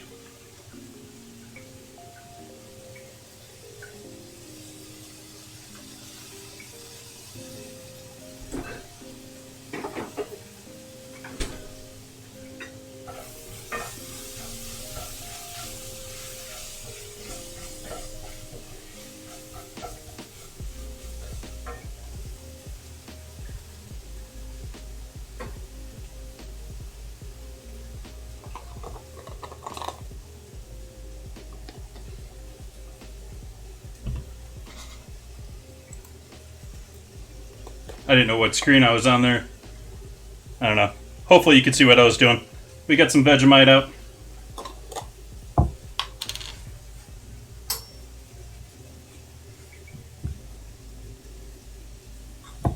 Add some of that loveliness in with our pan.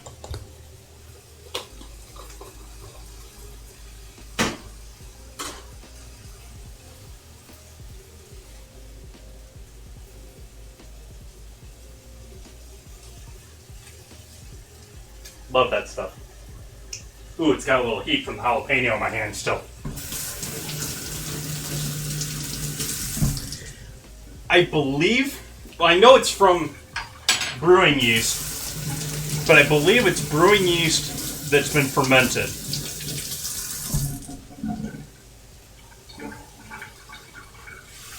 But it's essentially yeast, and it's essentially like pure MSG as far as flavor. If you haven't had it, I would compare it a bit to eating raw bouillon or raw thickened stock. It's very salty.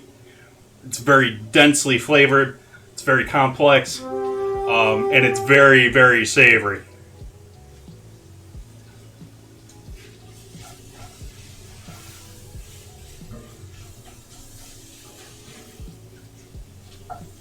So we got all that loveliness going on in the pan. Let's add some cumin. Let's use a clean spoon.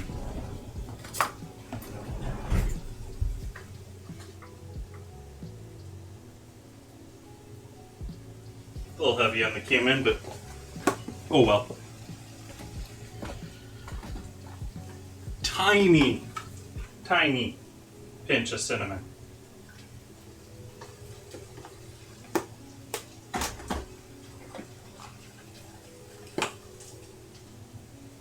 Smoked paprika.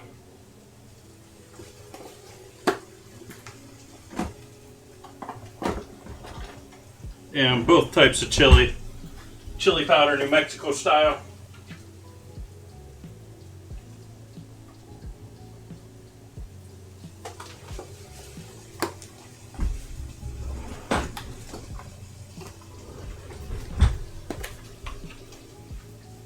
And Mesilla ancho.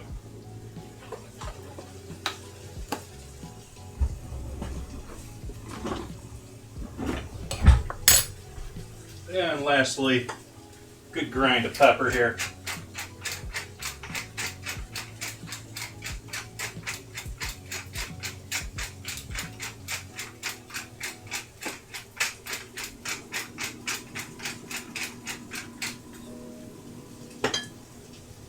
Oh, need one other type of MSG here too. The real MSG, Ajinomoto.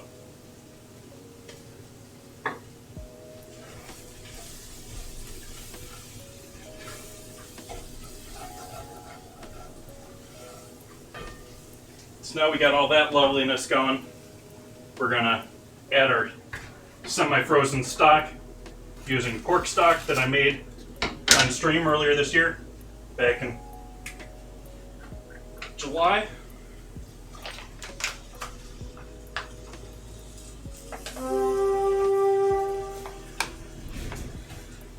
And we'll let that, this is gonna go in the trash, I'll be right back.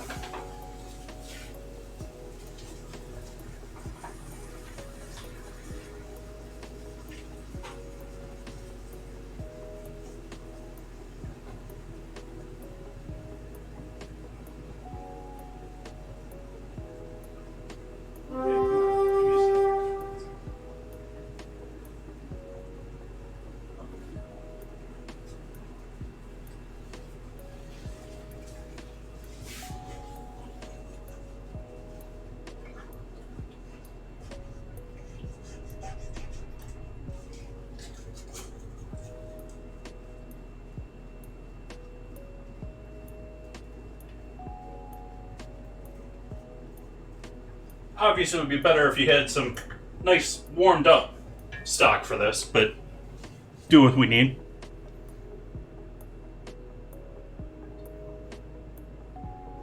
Yeah, I'm sort of torn on Asian food. I love a lot of Asian techniques. Like I said before, I love efficiency and consistency, and they're like the masters when it comes to that. As far as their techniques, they my primary education is in French style cuisine, and that's all perfect cubes. Throw out the scraps or use them in soups or other things. Whereas Chinese is use it all, cut it up quick, don't waste your time.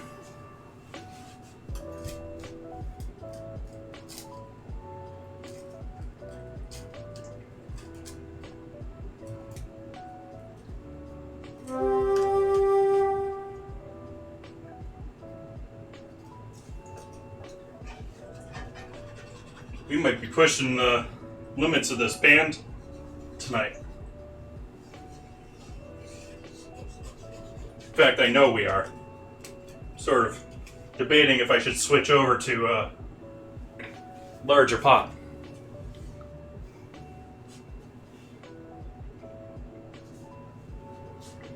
Oh, they certainly do. I don't love all of them either, too. And that's sort of what it's like. I don't love a lot of the fermented stuff they do. They love sour stuff, and I'm not that big of a sour food guy. And I love dairy. And I believe it's 1/3 of the population of China, or maybe 1/3 of the population of Asians, is lactose intolerant.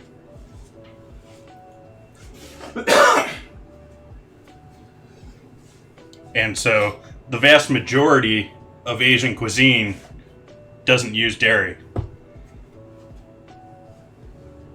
And that's even without, like Indians absolutely loving cattle.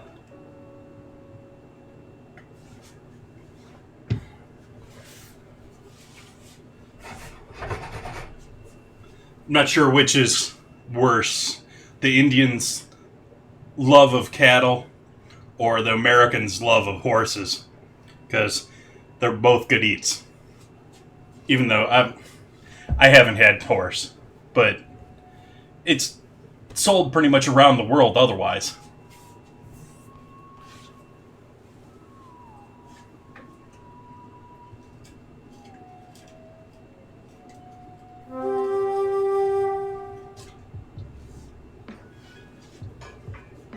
We actually still produce it in the U.S. We just sell the horses to Mexico so that they deal with it. Oh, yeah.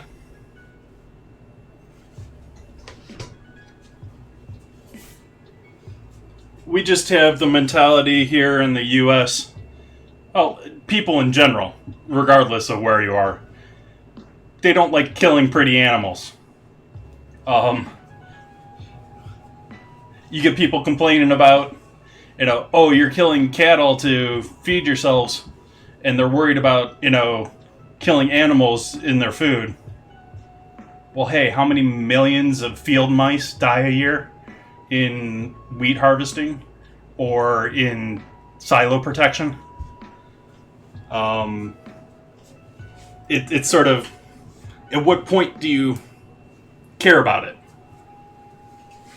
How big does it have to be?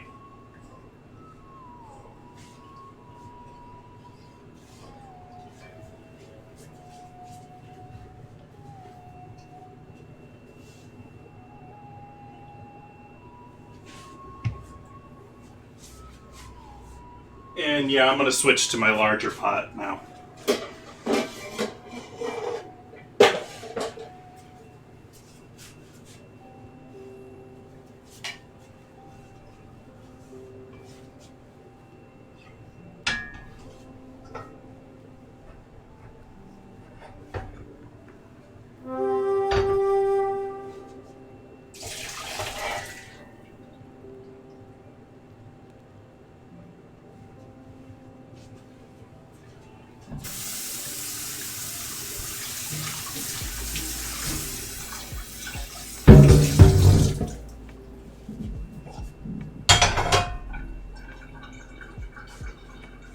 Add in all that turkey and beef.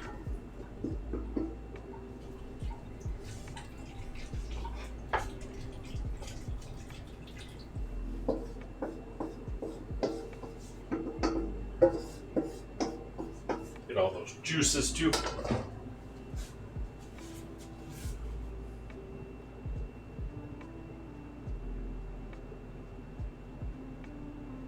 Yep. Overpopulation is why we have the veal industry.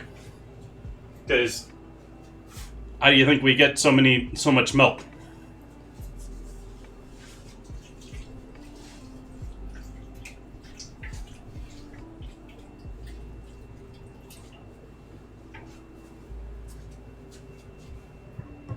And beans. I can do that with cutting board.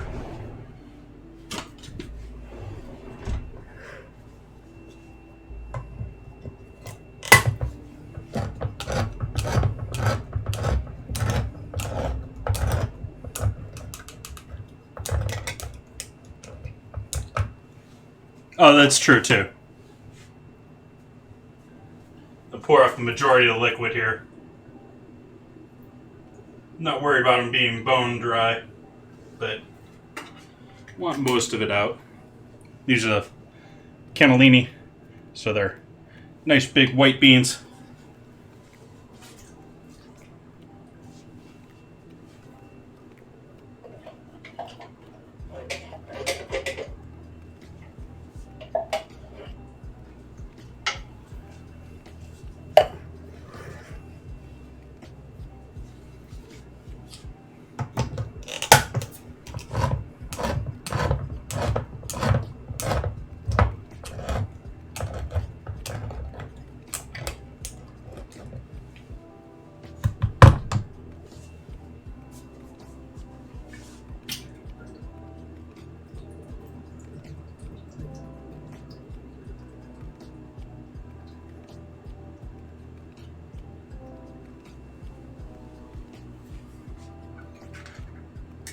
Well, as long as you're not in Korea.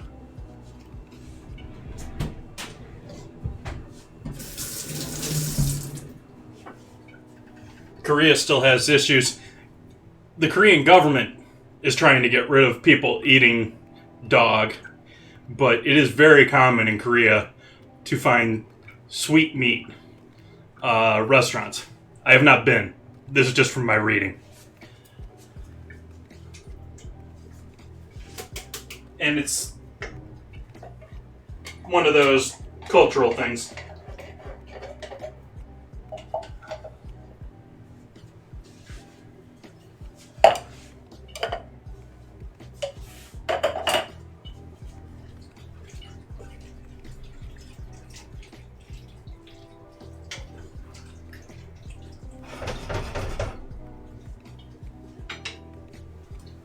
A couple shakes of Frank's. Use up the last of this bottle here, actually.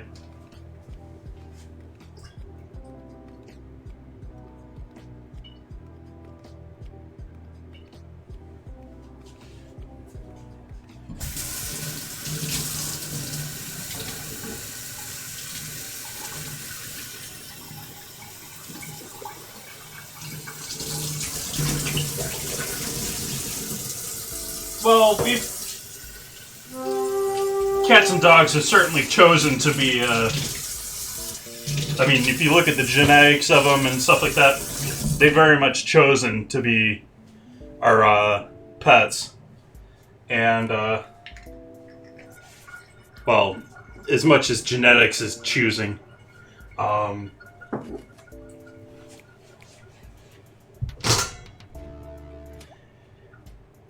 Yeah, it's sort of a weird one because we're responsible for the vast majority of their breeding.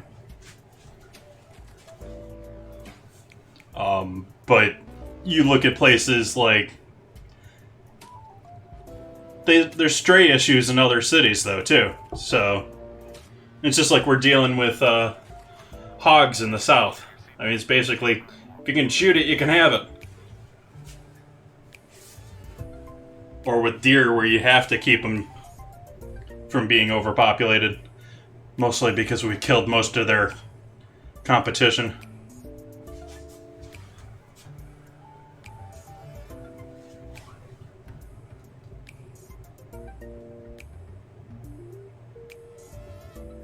Oh, if you're talking proteins, yeah, we're pretty much entirely beef and chicken. But, we eat our fair share of other weird things, too. Welcome in, Head Mama Bear. How you doing this evening? We're working on getting our chili just ready to keep simmering here. I'm going to need to add some more liquid to this. But otherwise, I think we're set here.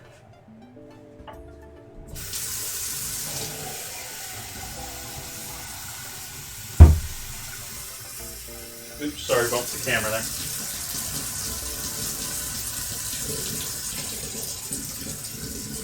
A little bit of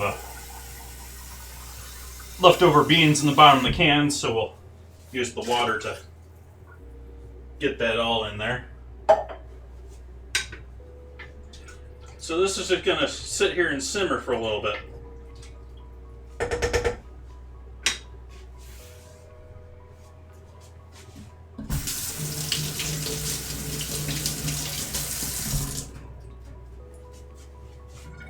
Oh, venison is great stuff.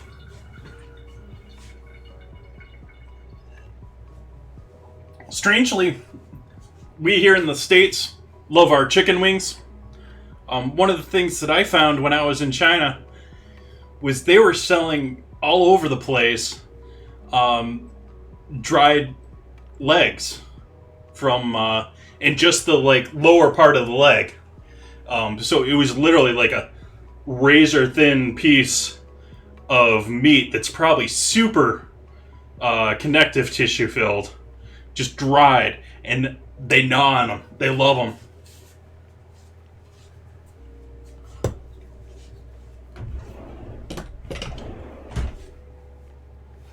Yeah, Head Mama Bear.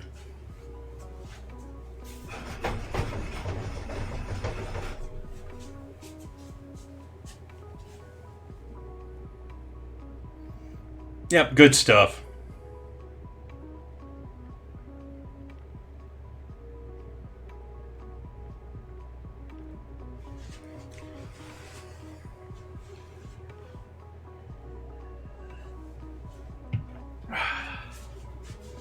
Okay, let's heat this pan up a bit more, dry it out. Let's start making our hot chocolate. Let's start with about 3 cups of milk here.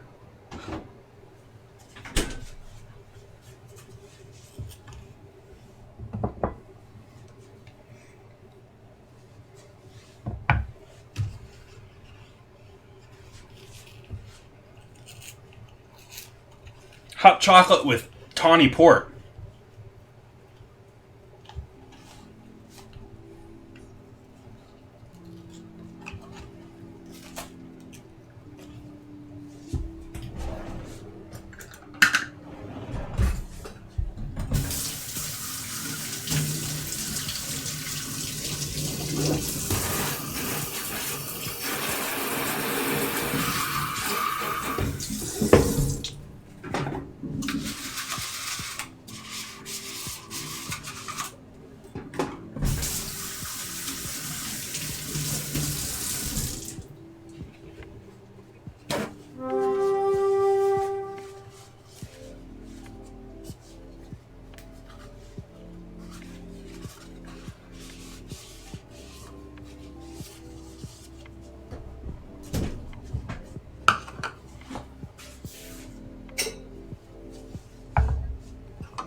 Sous videing is probably a good plan there for you, because that'll help allow you to cook it for longer at lower, because I can imagine it being a little tough compared to your, like, pork or beef. So we got these. We're going to bring this... Oh, actually, let's add a couple more things so you can see how I'm doing it. We're going to add a little vanilla. If I can find where I put it. It's hidden down here in the bottom.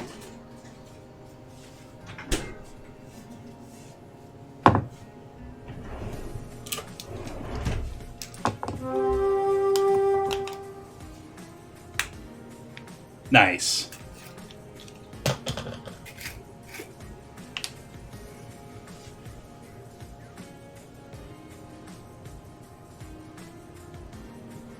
Using the vanilla bourbon paste tonight instead of the just standard. Is there anything hardly in there? Nope.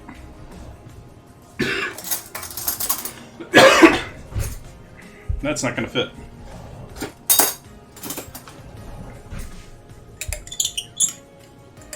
We got enough in there for tonight. Sorry for the squeaking.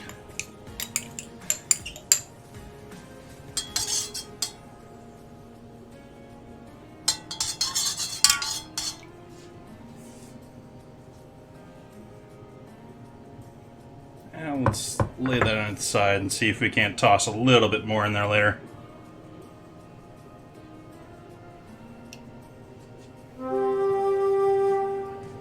Using my demi-toss spoon here.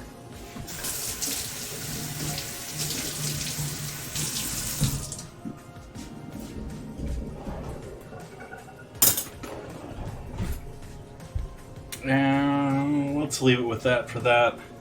Need a little bit of salt. Oh, hot pan. Hot pan.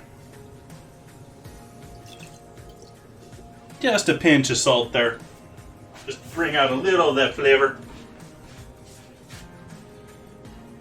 And let's double check our recipe. See what I'm missing.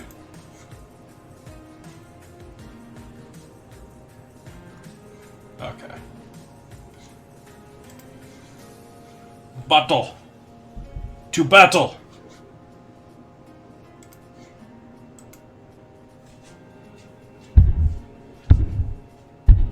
You guys gonna heist all the presents?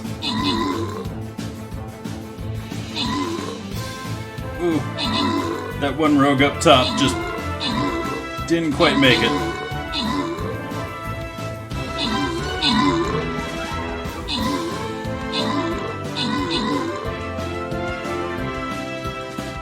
Uh-oh. They're gonna wipe out our archers back behind us. While the Malays down here, archers just died back here.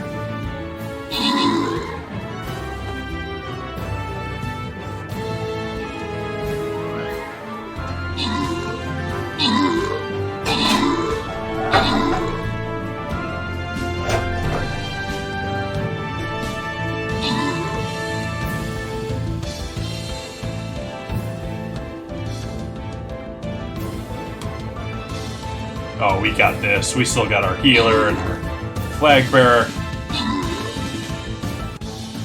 No problem. Victory. Congrats, Head Mama Bear and Entropy. Ooh, do we go for the hard gold chest? Was that a gold chest? Gold chest, or we go for the mystery? What do you guys say?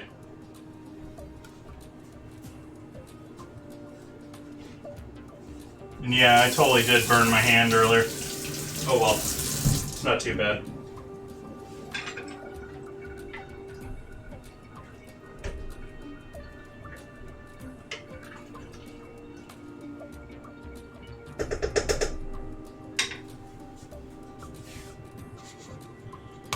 Alright, I'm going for the gold chest.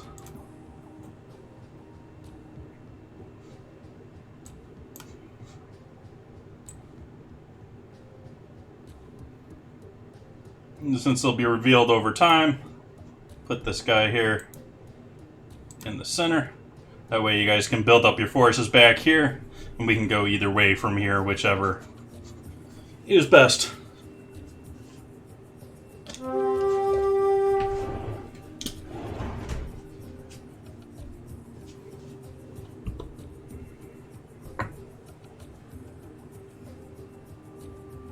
Yep, there's more to get out of this.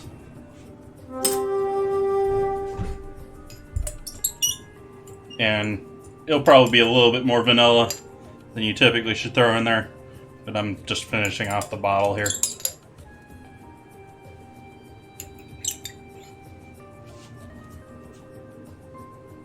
This stuff is slightly weaker and slightly sweeter than your typical alcohol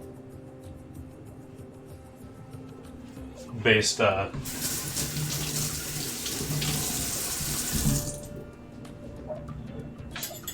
vanilla. Well, that's good. That guy lasted me about a year. I think. Maybe it was 2 years. Anything else that I want to throw in here right now? I think we're going to leave it with this. To start. We're going to bring this up to a simmer.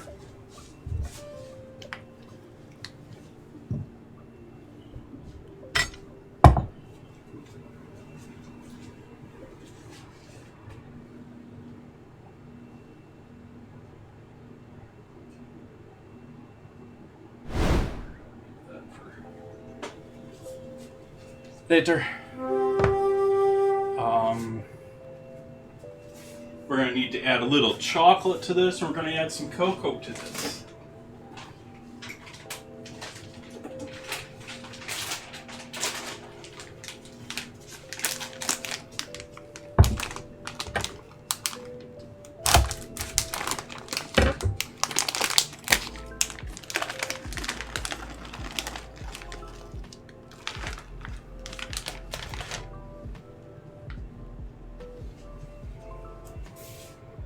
Yeah, we'll wait on that till that's warm.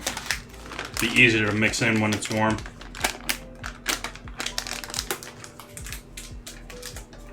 I had another bag of chocolate here. What did I do with that other bag of chocolate?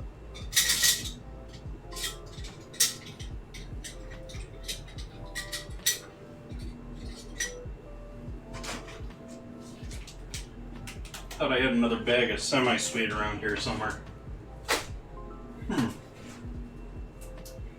It's a missing.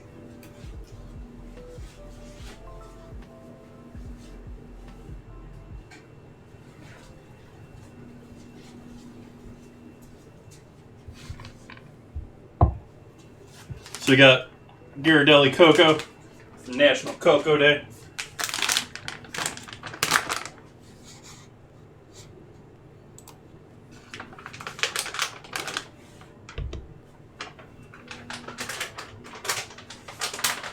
Let's see how much cocoa they recommend for this. I'm not exactly following this recipe as usual, but it's good to have a guideline. Okay.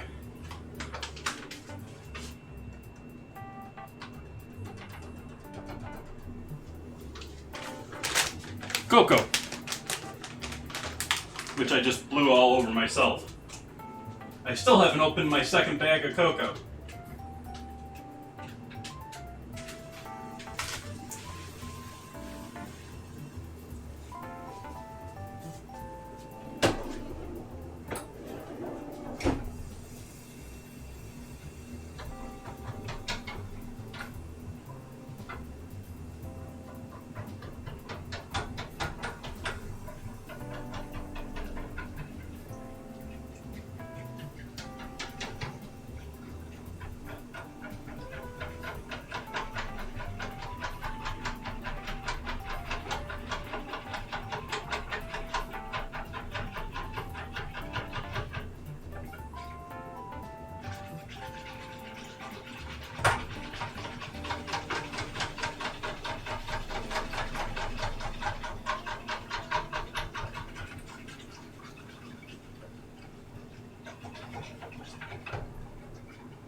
Alright, there's the start of our chocolate milk.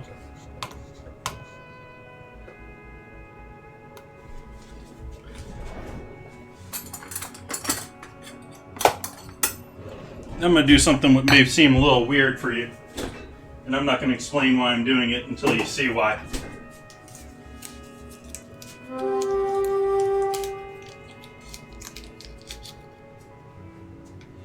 But take our spoon here.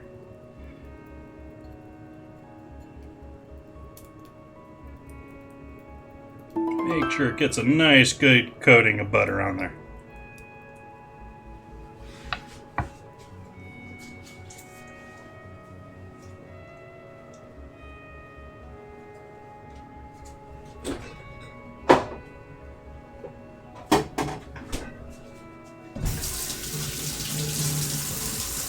Chili's up to a boil here, or start of a simmer here at least. Let's turn that down a little bit.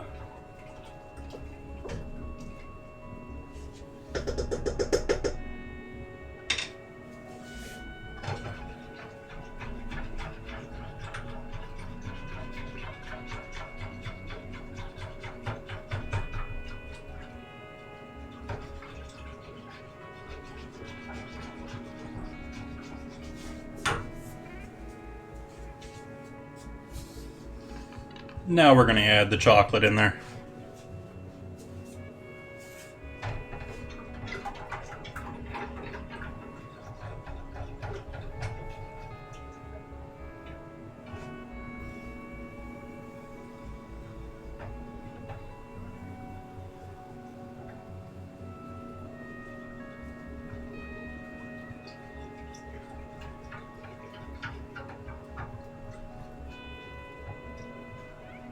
It's almost like it disappeared. There's a little bit on the end of the whisk, but I don't feel it on the bottom at all. It's just like it just instantly turned into chocolate milk. There's a little bit on the whisk there.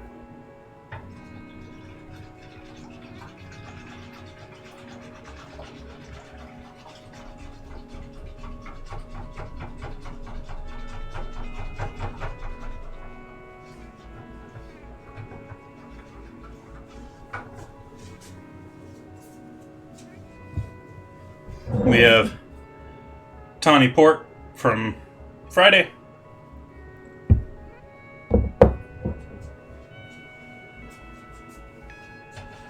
Wait until we're up to a good temp here for serving our milk here.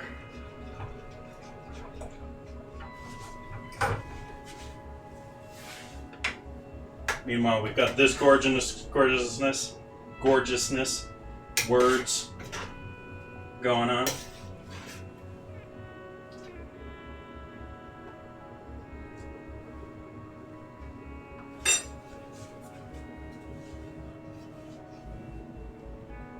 Cheers.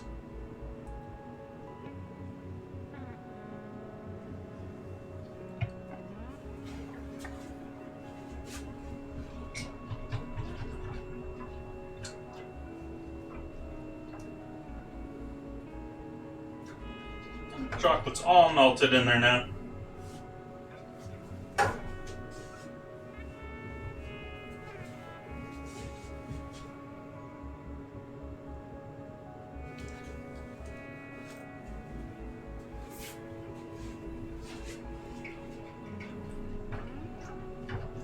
I wasn't going to show you this, but I have to show you the marketing on this now.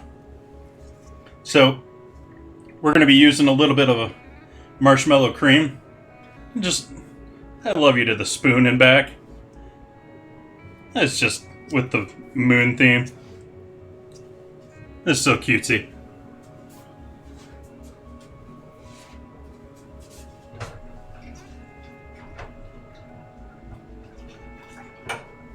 We're getting there. Still warming up a little bit.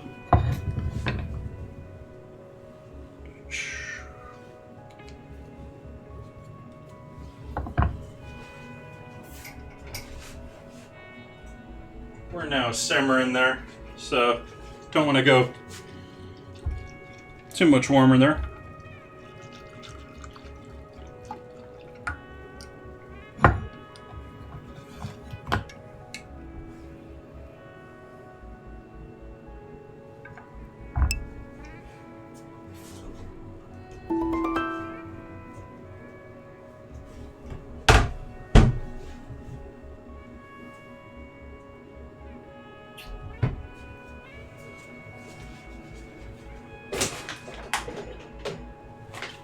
Want something better for pouring this.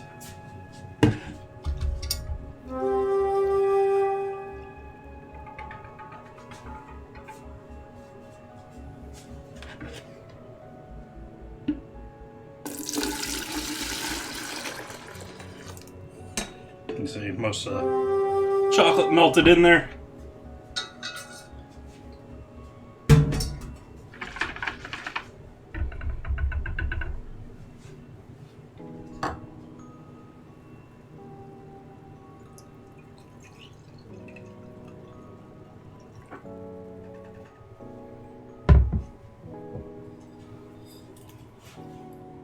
Oops.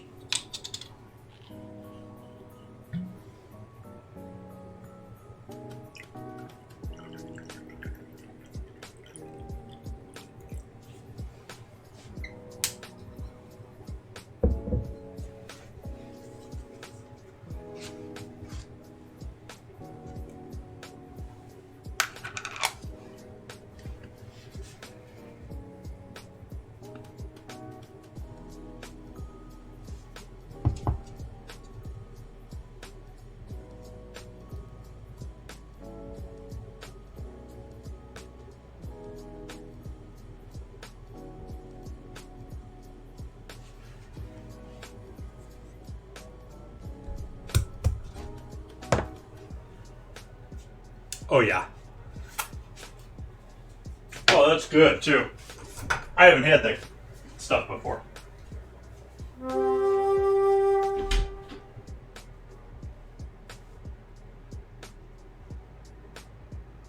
Where'd I hide you? There you are.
How's that look?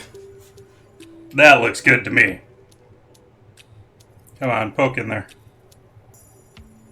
Stay.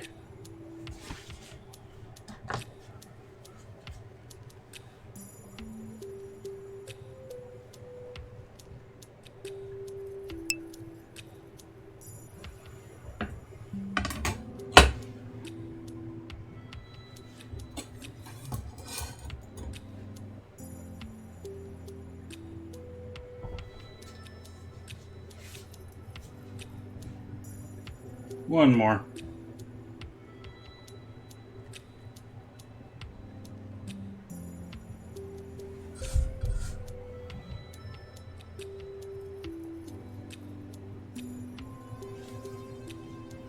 Awesome. Yeah.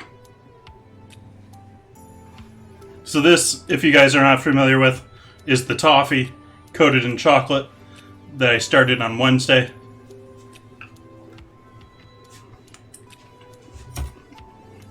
We got our toasted marshmallow.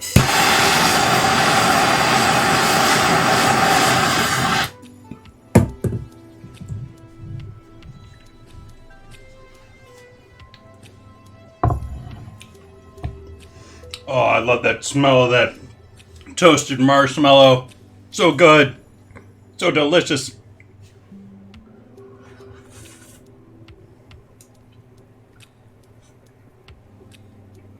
Gotta hit this up on the other side. The marshmallow is completely like coated the top. The port is great in it though. I just got a little hint of it there.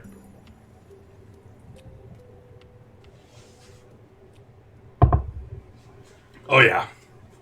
Yum yum. Maybe a little heavy on the port there, but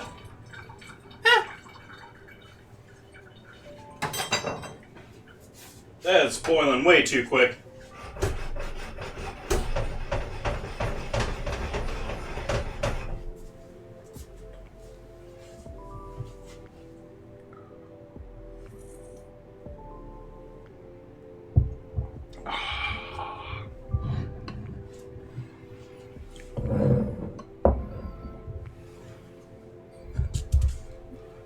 Oh, sorry, you can't see it sitting up there. Can't see it there either. Put it off to the side here. I needs room for my dough.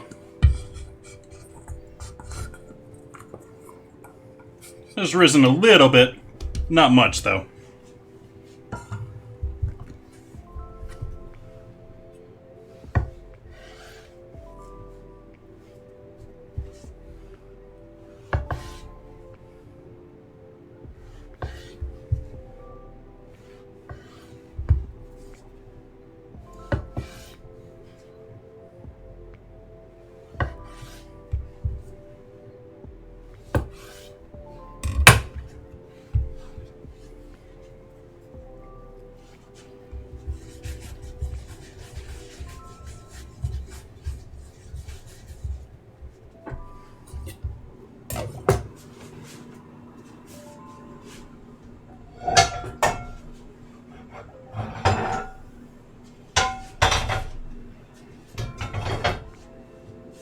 Actually, I'm going to swap these two.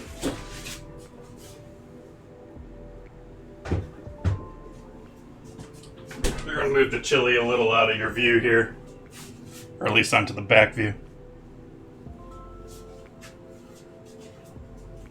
Oh, there's the other one.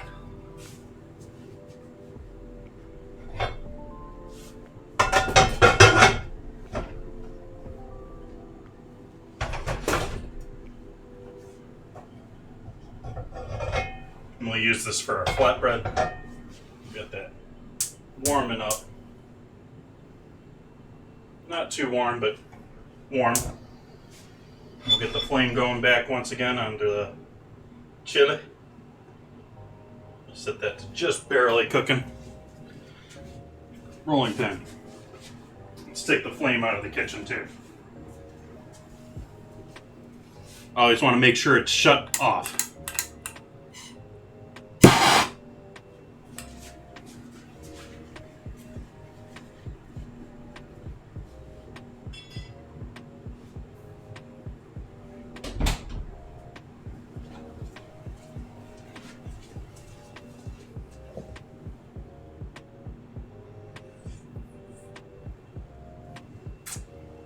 Oh, it's so good. So good.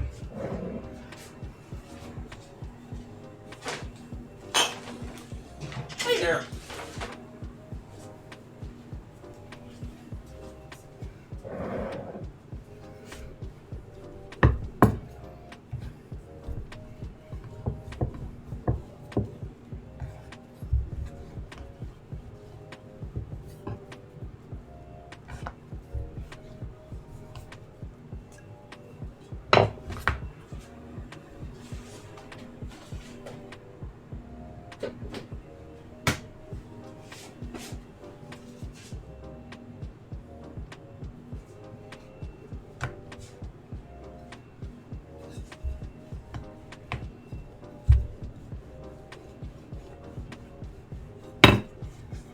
Hey Becca, how you doing tonight?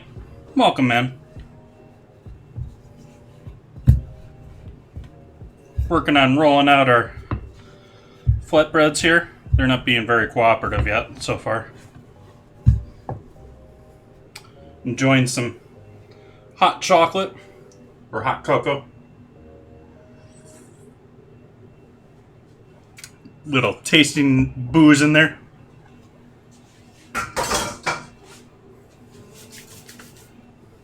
And like I said, we're rolling up flatbread.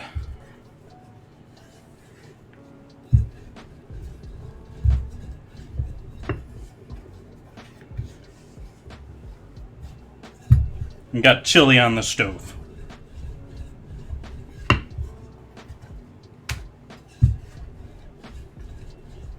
That I haven't added any cocoa to.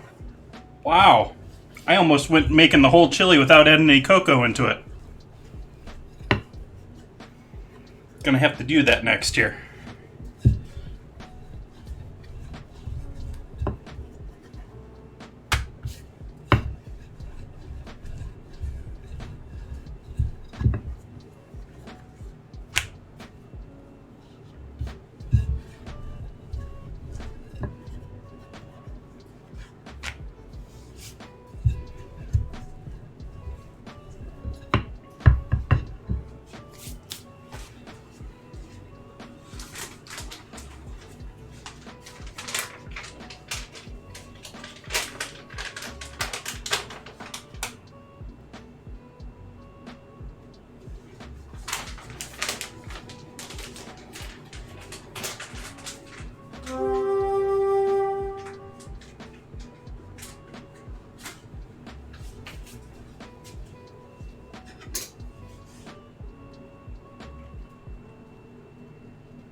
Got our trusty little tortilla container for holding our flatbreads warm.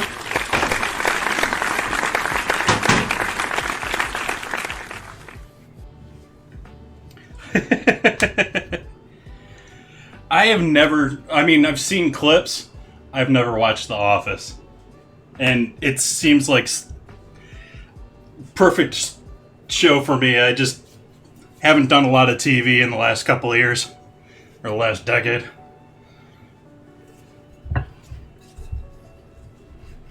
But that one scene of him dropping the pot of chili is hilarious.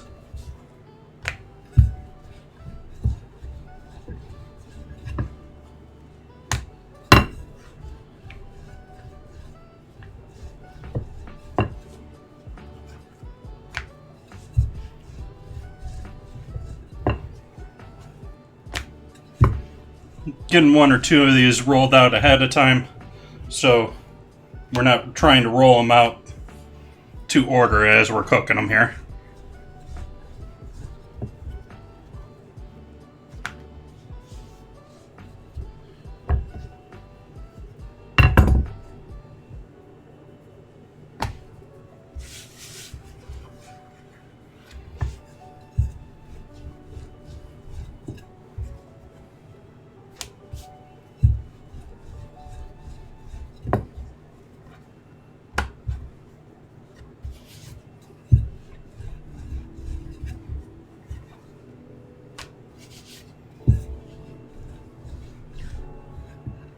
my main TV watching has been what I did this morning. Watched that Formula One race this morning. It's the last one of the year, though. Not going to have Formula One until March again.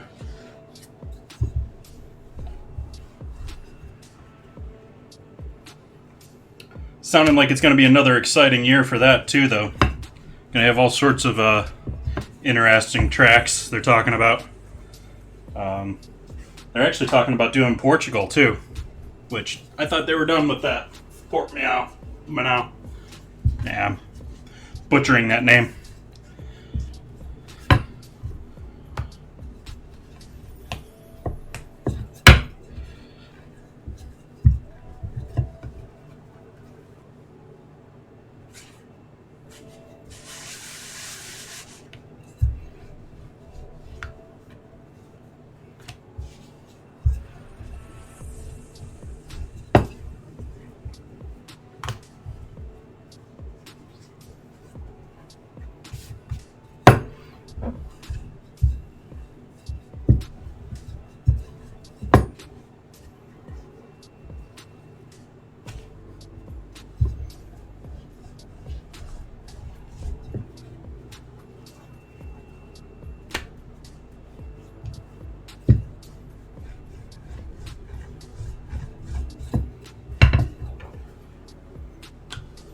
I smell you, Pan. You smoking?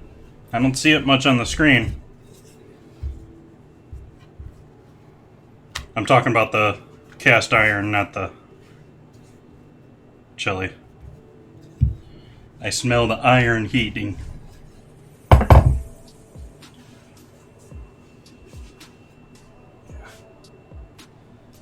So we'll throw this guy on there. Sort of oddly shaped, so he'll be a good first candidate.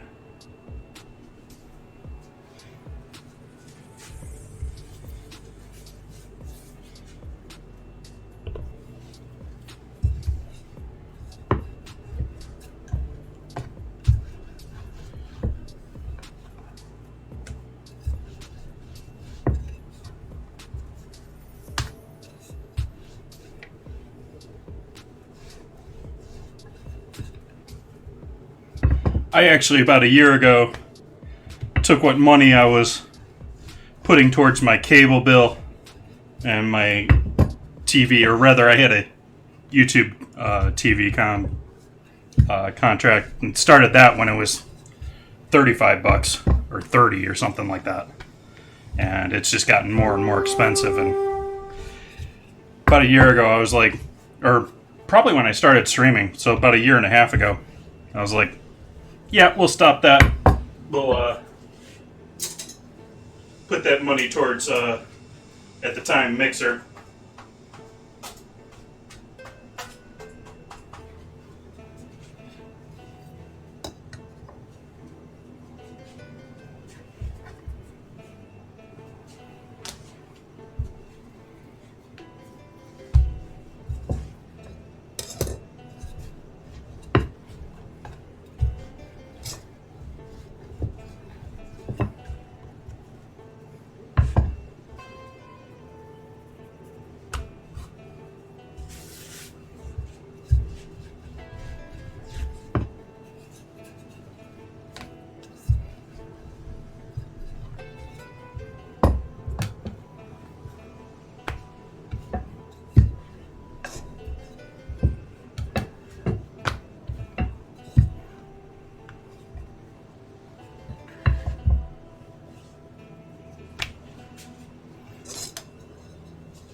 Nice.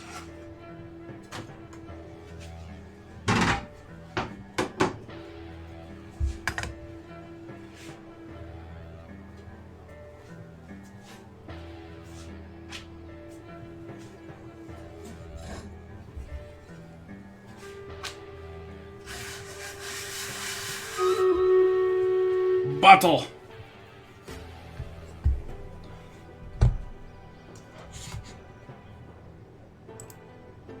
Oops. Gotta open the window. I can't click it on OBS.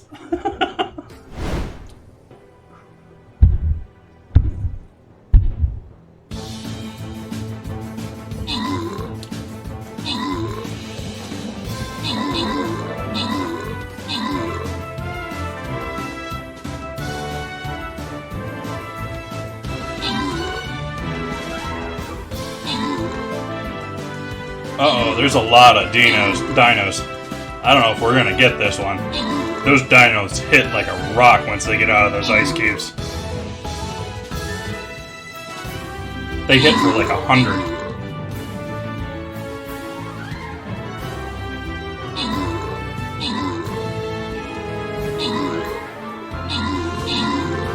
Yeah, this could be a loss here, guys.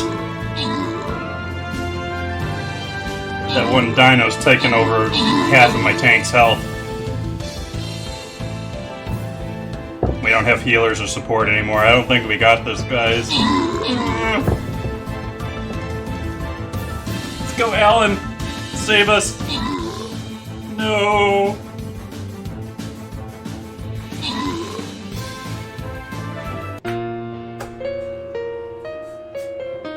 Boo!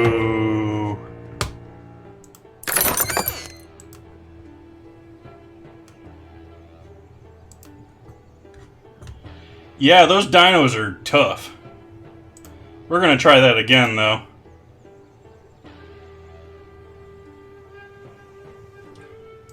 This time I think I'm gonna start over here. And we can move our way this way.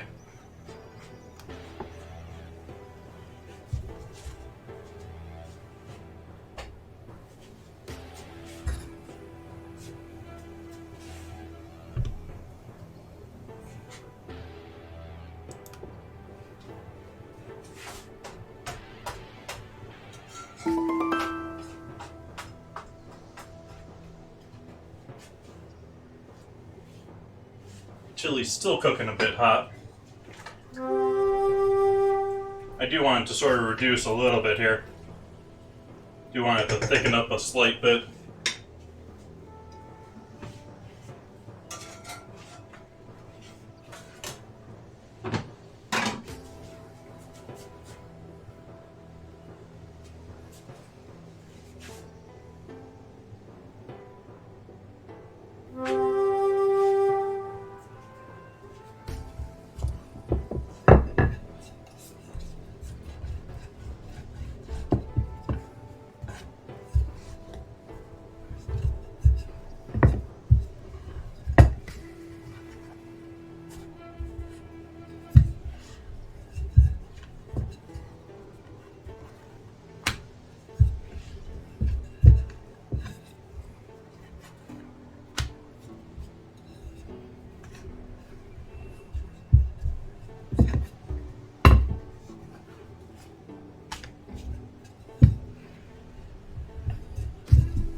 That was a bubble. Don't grab it by bubbles. Unless you want to get steam burns. And steam burns are not fun.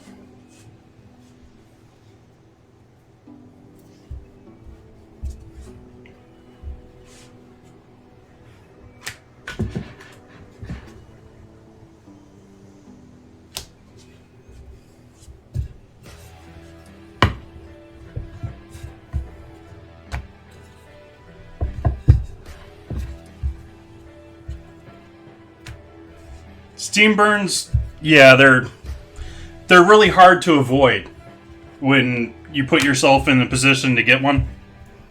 because you don't react fast enough to realize that you're being burnt in the first place, and it's a direct.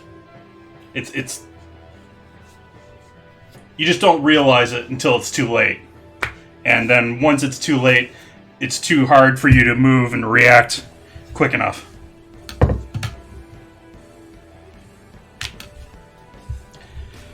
But that wasn't super hot, but I was more telling you to be safe about it than like what I really should be doing instead of poking my fingers is doing this.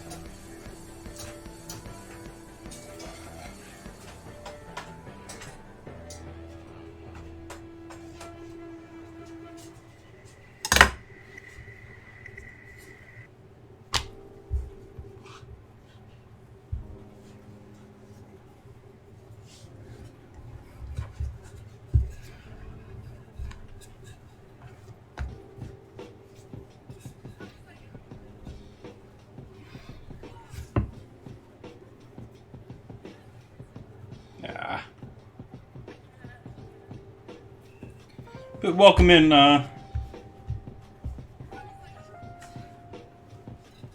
where is typical? I don't know if this is a typical dinner anywhere. This is me celebrating National Cocoa Day here in the States. So we've got hot cocoa with melted marshmallow on top. It's got a little port in there too. This good stuff. And then we've got chili, which also uses cocoa. And I'm making some flatbread to go along with everything.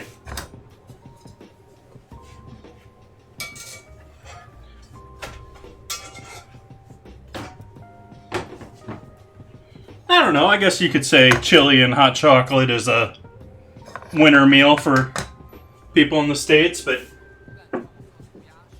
it's not what I would call typical.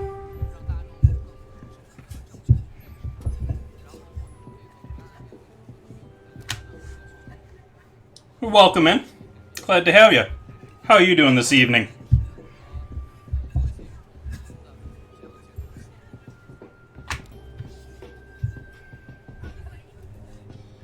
Still trying to figure out how to say your name.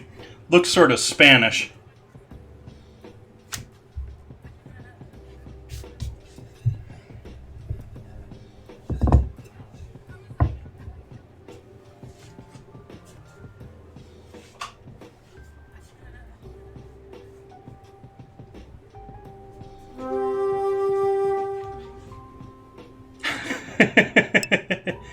Well, good on you for celebrating National Cocoa Day.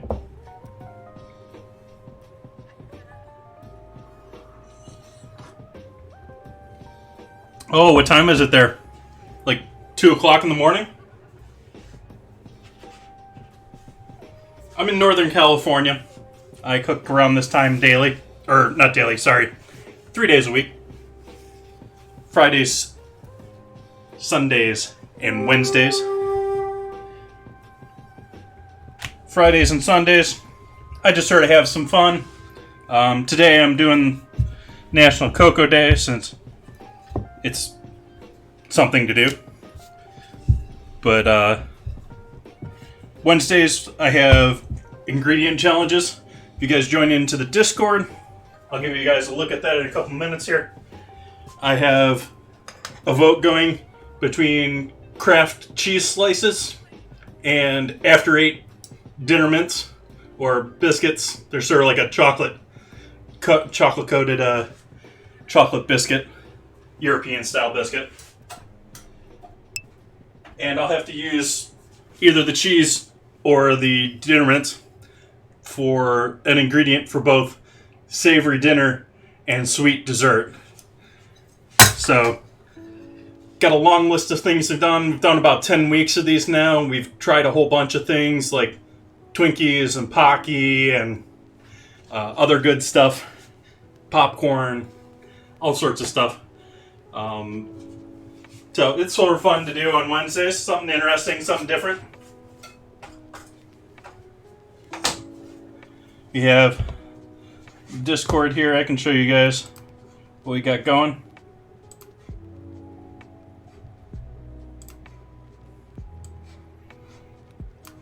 We have cheese slices with 2 votes after 8 mints with 3 votes right now. You guys can join in and go into the Wednesday dinner voting and react to make your own opinions.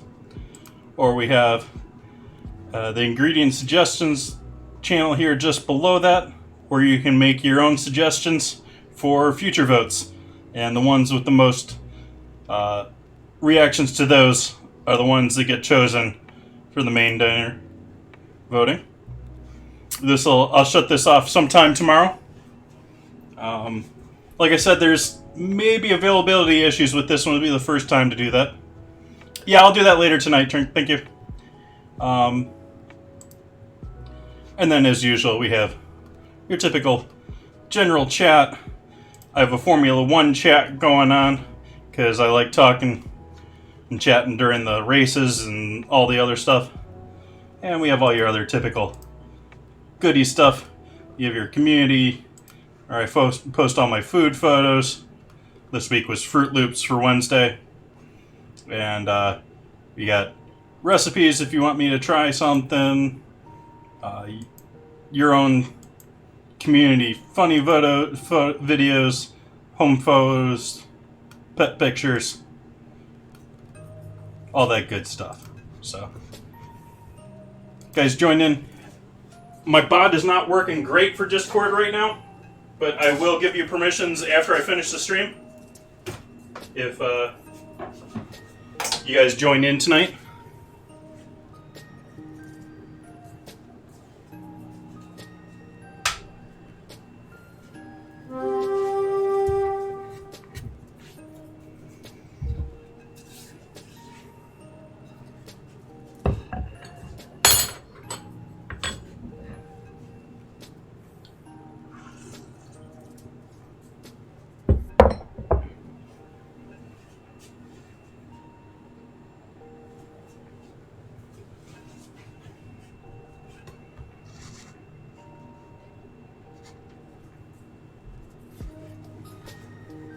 Back to watching bubbles pop.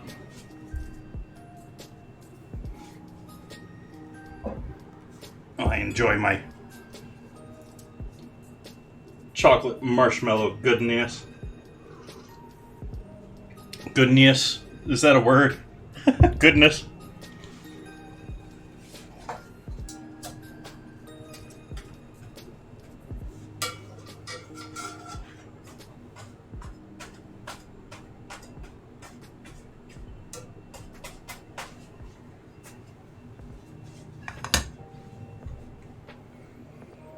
Does this stuff need to be refrigerated after opening? I mean, it's basically just sugar.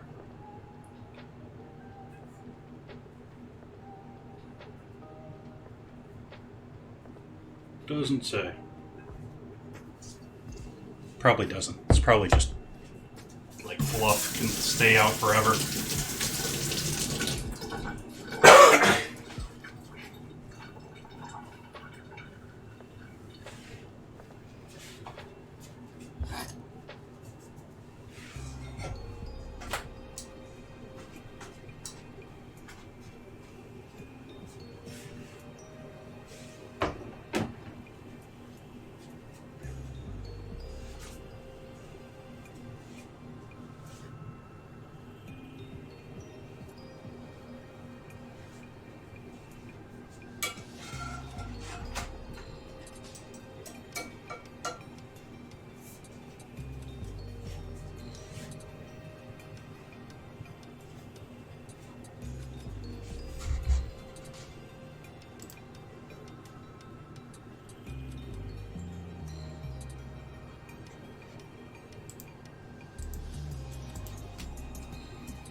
Excuse me a sec while I check a couple of things here.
So you got one more flatbread after this.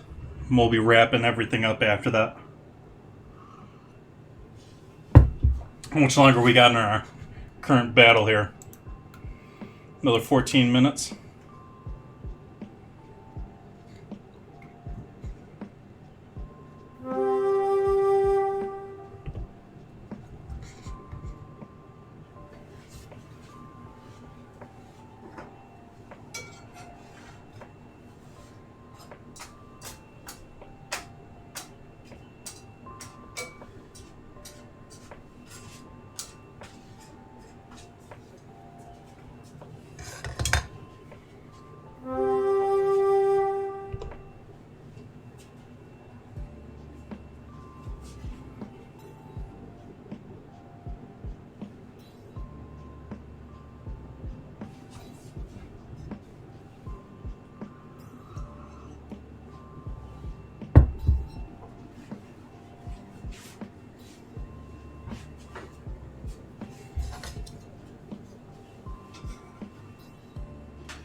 Scoop up some of this chili goodness. Now we're gonna need some liquid with this.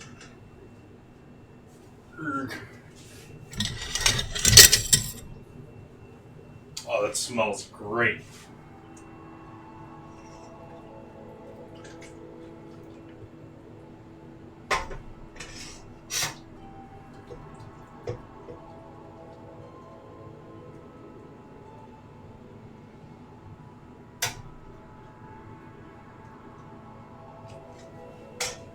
Mm-mm.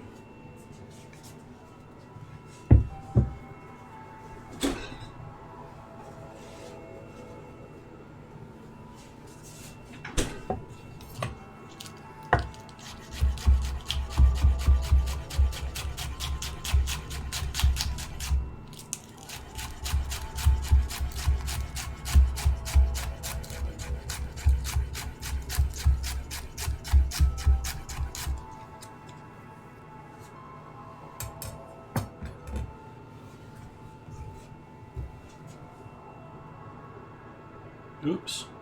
Forgetting something. See if it's still good. Worried it's past due.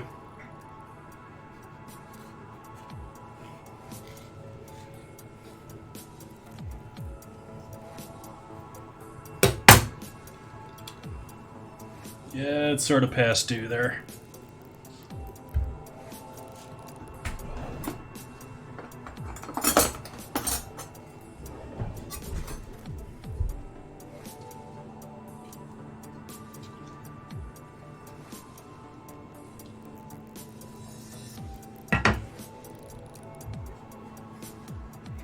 Let's see what I get after I pull it out of there. I'm not very hopeful, but...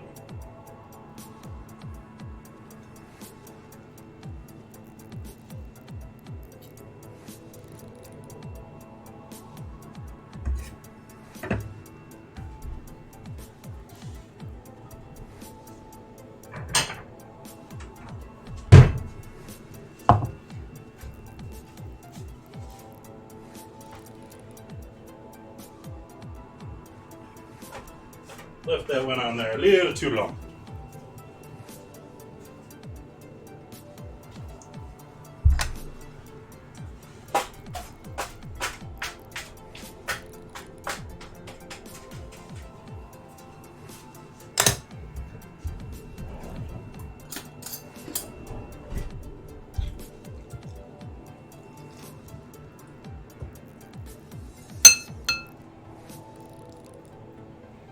Not the hottest looking avocado, but I think it'll work.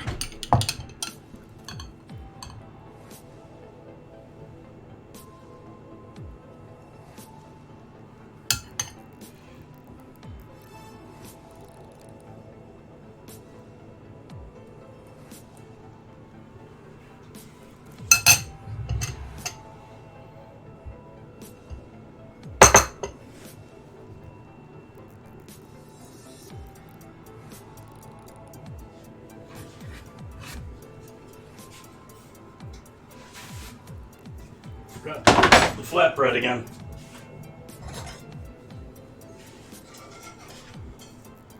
That's okay.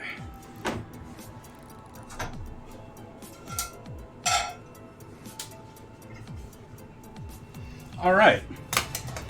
So we got our chili.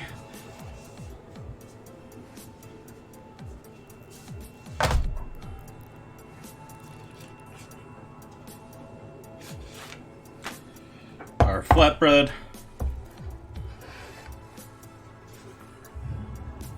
and our partially drinking hot cocoa. I'll take the cocoa out of the photo there. We already got a good shot of that looking pretty.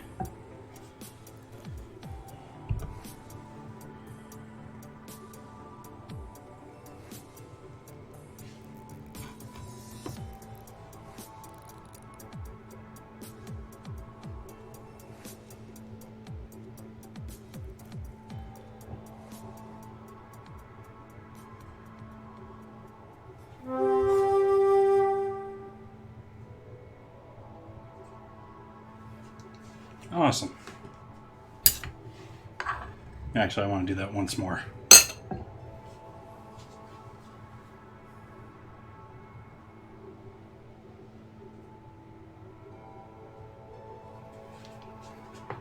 Awesome. So, photos as always, Discord, Twitter, Instagrams, they will be all there. You look in the bottom corner over there. Down there, very bottom corner, you got my Chef JT cycling image there with Discord, Twitter, Instagram, all that good stuff. Go ahead and give me a follow on all those. Let's see who we can give a raid to tonight.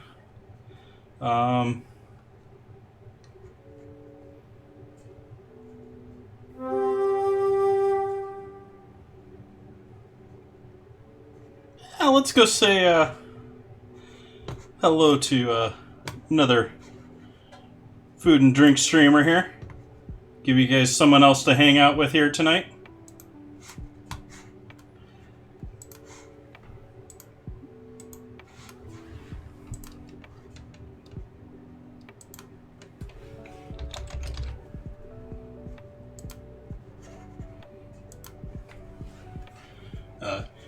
Gonna raid Minnesota Taz. He stops in here every now and then. Great member of Team Bone In. You have, yeah, I know BU. Great guy. I will wrap up the final battle here off stream. Or we can maybe quick run it right now ahead of time. No, let's run this after stream. And, you guys can collect it. I'll run it right when it happens. I'd like to thank you guys for joining me tonight. I hope you enjoyed. I will be back here on Wednesday. We have the vote in Discord. Don't know what I'm doing quite yet, but that's what Wednesday night is going to be. And as always, we've got many more dates coming up down below in the About section. I hope you all have a great night. Thank you so much for joining me, and I hope to see you back here on Wednesday. Bye-bye.